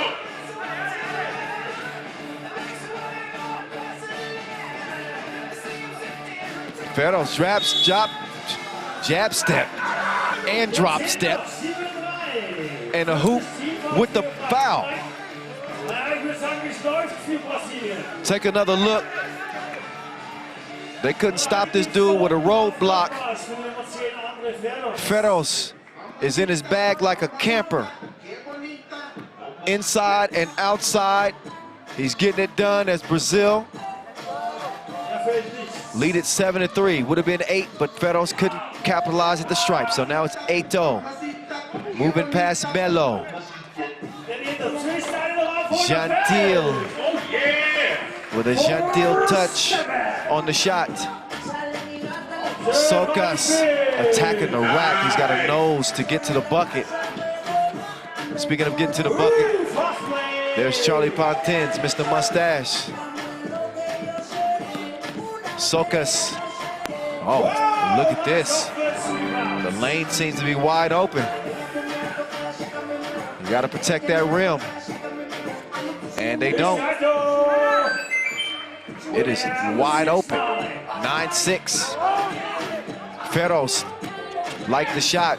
He didn't like the result. Left it short. Eto sets up Pontins. That's good action right there from Team France. They're back in this thing as they trail by 2. 9-7. Sokas drive, kick, Melo. Does he have the touch? You better believe he does. 2 up and 2 down. 11-7, Brazil. They ain't messing around. These guys in green might be more dangerous than the Ninja Turtles. Here on slow motion on our video, their impression for first moments here at this match pass against Brazil. Was für ein Spiel hier, punktgleiches Spiel, 6 Minuten 33 noch. Noch besser werden sollten. Da würde ich auch vorschlagen, jeder Klatschball mit auf den Salon. Wir machen Stimmung für Frankreich und Brasilien.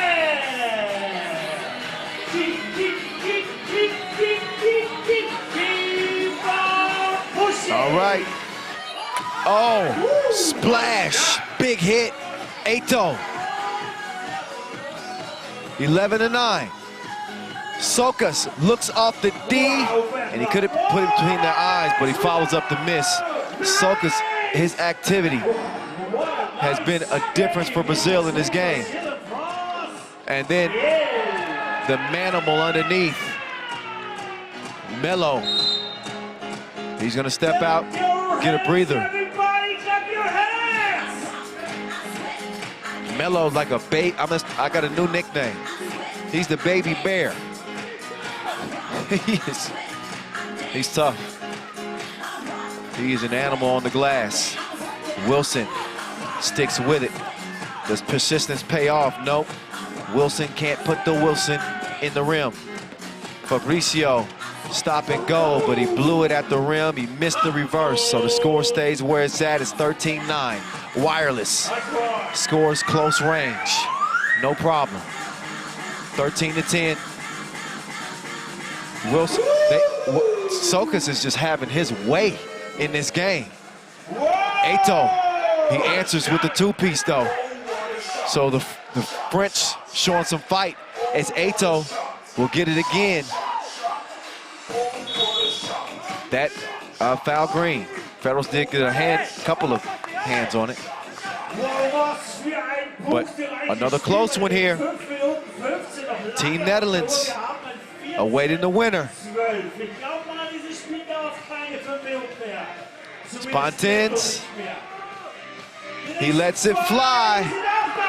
To your eye. 14 all. Nice 2-point shot, Charlie Pontins. Look again at Mr. Mustache. He's trying to become the most famous French mustache since Charlie Chaplin. Oh, Fabricio, muscle up. Mr. Nice.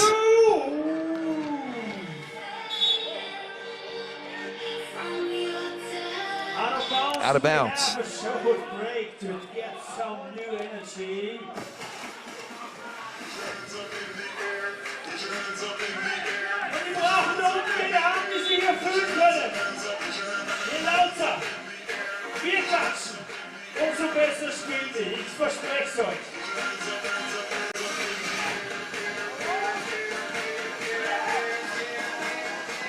Oh, that's going to be green ball.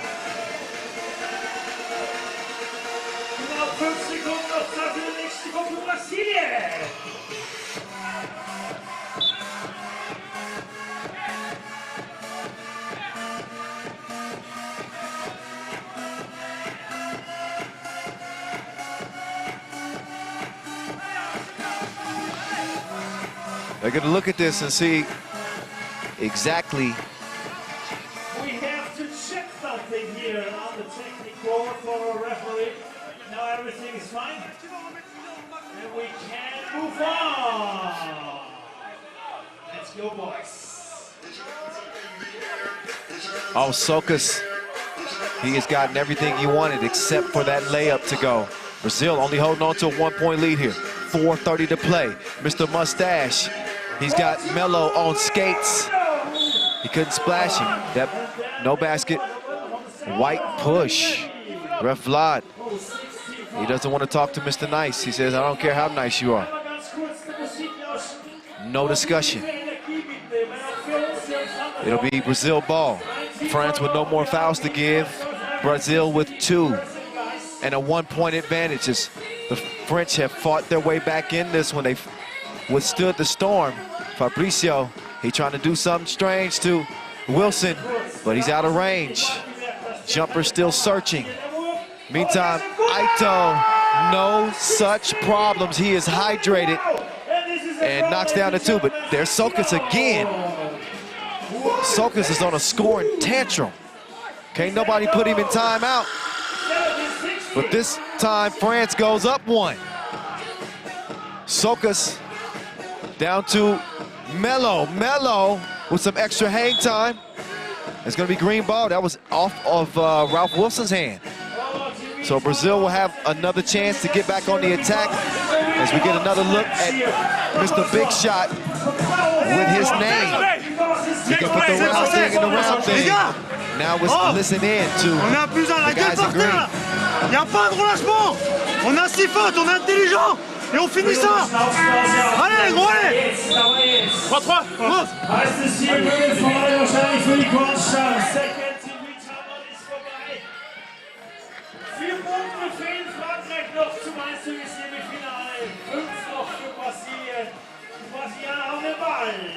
Here we go. Jefferson Sokas to Fabricio. He stops outside of the free throw line. It's a miss. Ferros, he is a monster.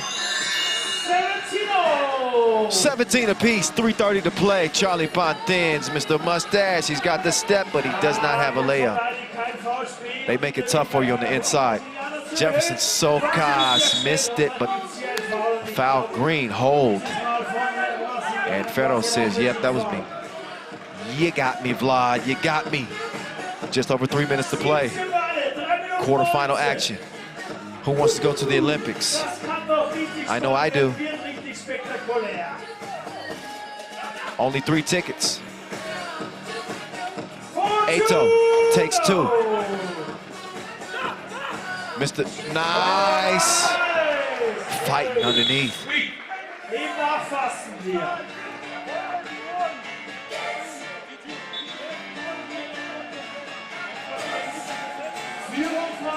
So an 18-17 lead for Team France as they've managed to continue to fight. Brazil certainly caught their attention early.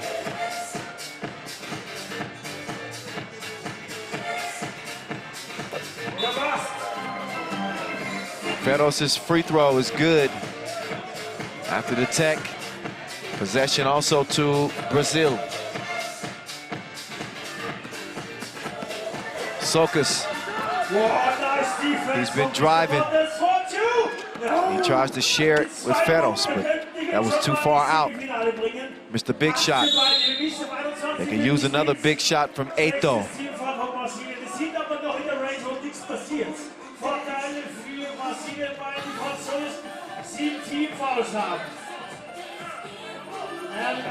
Ihr habt jetzt 6 Teamfouls, meine Freunde. Jetzt müsst ihr aufpassen. Here's Pontains. Step back, cross, kick. Oh, defense was right there. They were not to be fooled. Fabricio working on Eto. Oh, got him nauseous with the spin move. It's 19-18. What a game we have. As if we expected anything different. Mr. Big Shot, nope.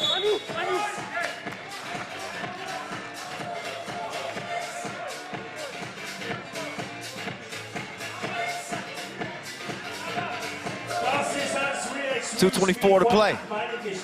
Brazil leading 19-18. As you know, it's the first of 21 that wins it. Oh, Eto, he's out of bounds. Brazil can take advantage here, but gotta knock that down. That would have won it. Meantime, Mr. Big Shot, who do you think you are? Sokas going for the win, he misses. France out by 1. Brazil likely gonna take it 2 if they get one. Sokas moves left. He takes what the defense gives him. What a tough shot. That's so much sauce, you won't need some extra noodles.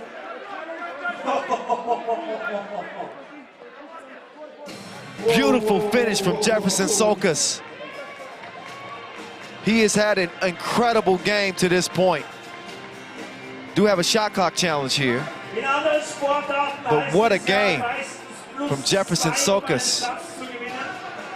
I said he looked like a painter coming into this contest, but this court has been his muse. And he's been putting together a masterpiece for Brazil. Whether or not he comes out of this a winner, we'll have to see.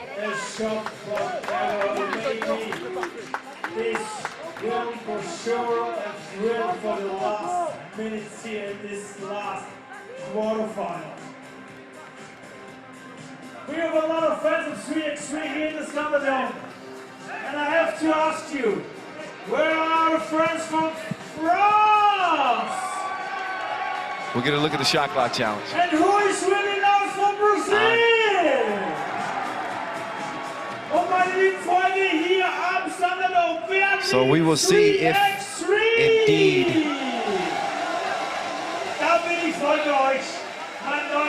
indeed that should count.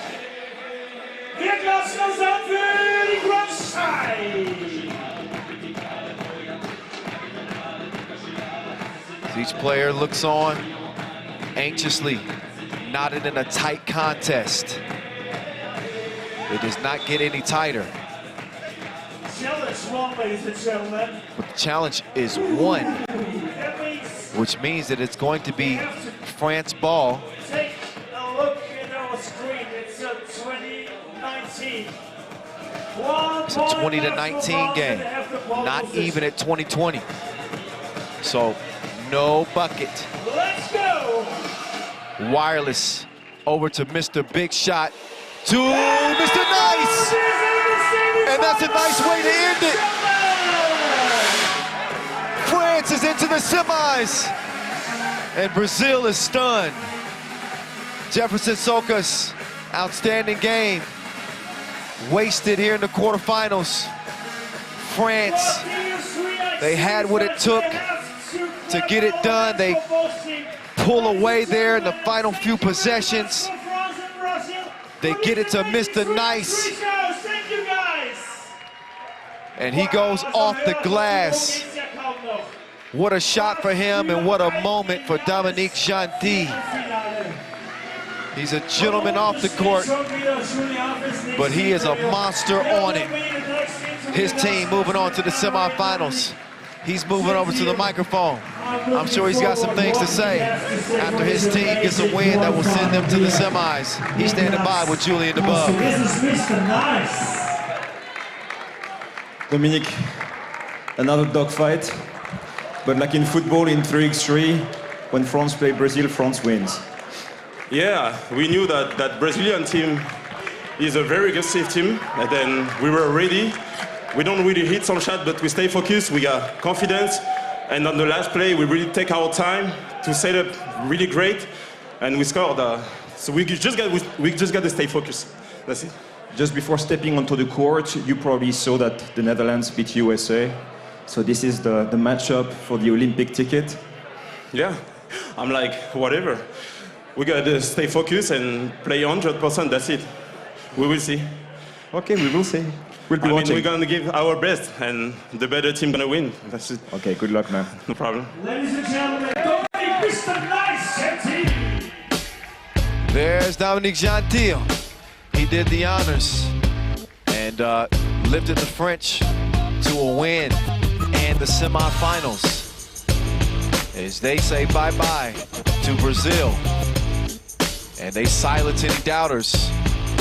So, Team France, the country itself, looking good, feeling good. They have a men's and women's team in the semifinal, both of them just one win away from qualifying to the Tokyo Olympic Games. That's what's at stake here. So you get essentially two chances to win. When you lose in the semifinals, there will be a game between these losers of the semifinals to determine, again, that third spot. So 3 tickets to Tokyo as 3x3 makes its Olympic debut. Back and forth affair this was. Mr. Big Shot, Antoine Eto'o. He started going off in this one. He's talking a lot about Jefferson Soukis of Team Brazil, but Antoine Eto'o, this is why they brought him to this French team. It's because of his offensive firepower. He can get it done. He can put the round thing in the round thing. And that's the final time the round thing goes into the round thing. It's the French Federation. They lift their hands in triumph and celebration as the quarterfinals have come to an end. The semis are set. This is how it went down. Poland beat Slovenia by 5. Latvia outlast their Lithuanian friends. USA falls short against the Netherlands, the Orange Lions, into the semis. And we see what France just did against Brazil to earn their spot into the semifinals as well. So those teams are the ones that are standing, the final 4. Poland and Latvia, Netherlands and France. Those are your semifinalists and 1 win away from the Tokyo Olympic Games. Our 30 minutes to go, and then we're back for you. Meine Lieben, eine halbe Stunde. Einmal hier wieder alles auffrischen. Spectators not change. Yeah, we're getting ready to step aside, take a break here as we are midway through this day before we get to the semifinal action. So again, we will resume at 15:30 GMT. We'll get those semifinals back on deck on this last day of play here from Graz at the 3x3 Olympic qualifying tournament.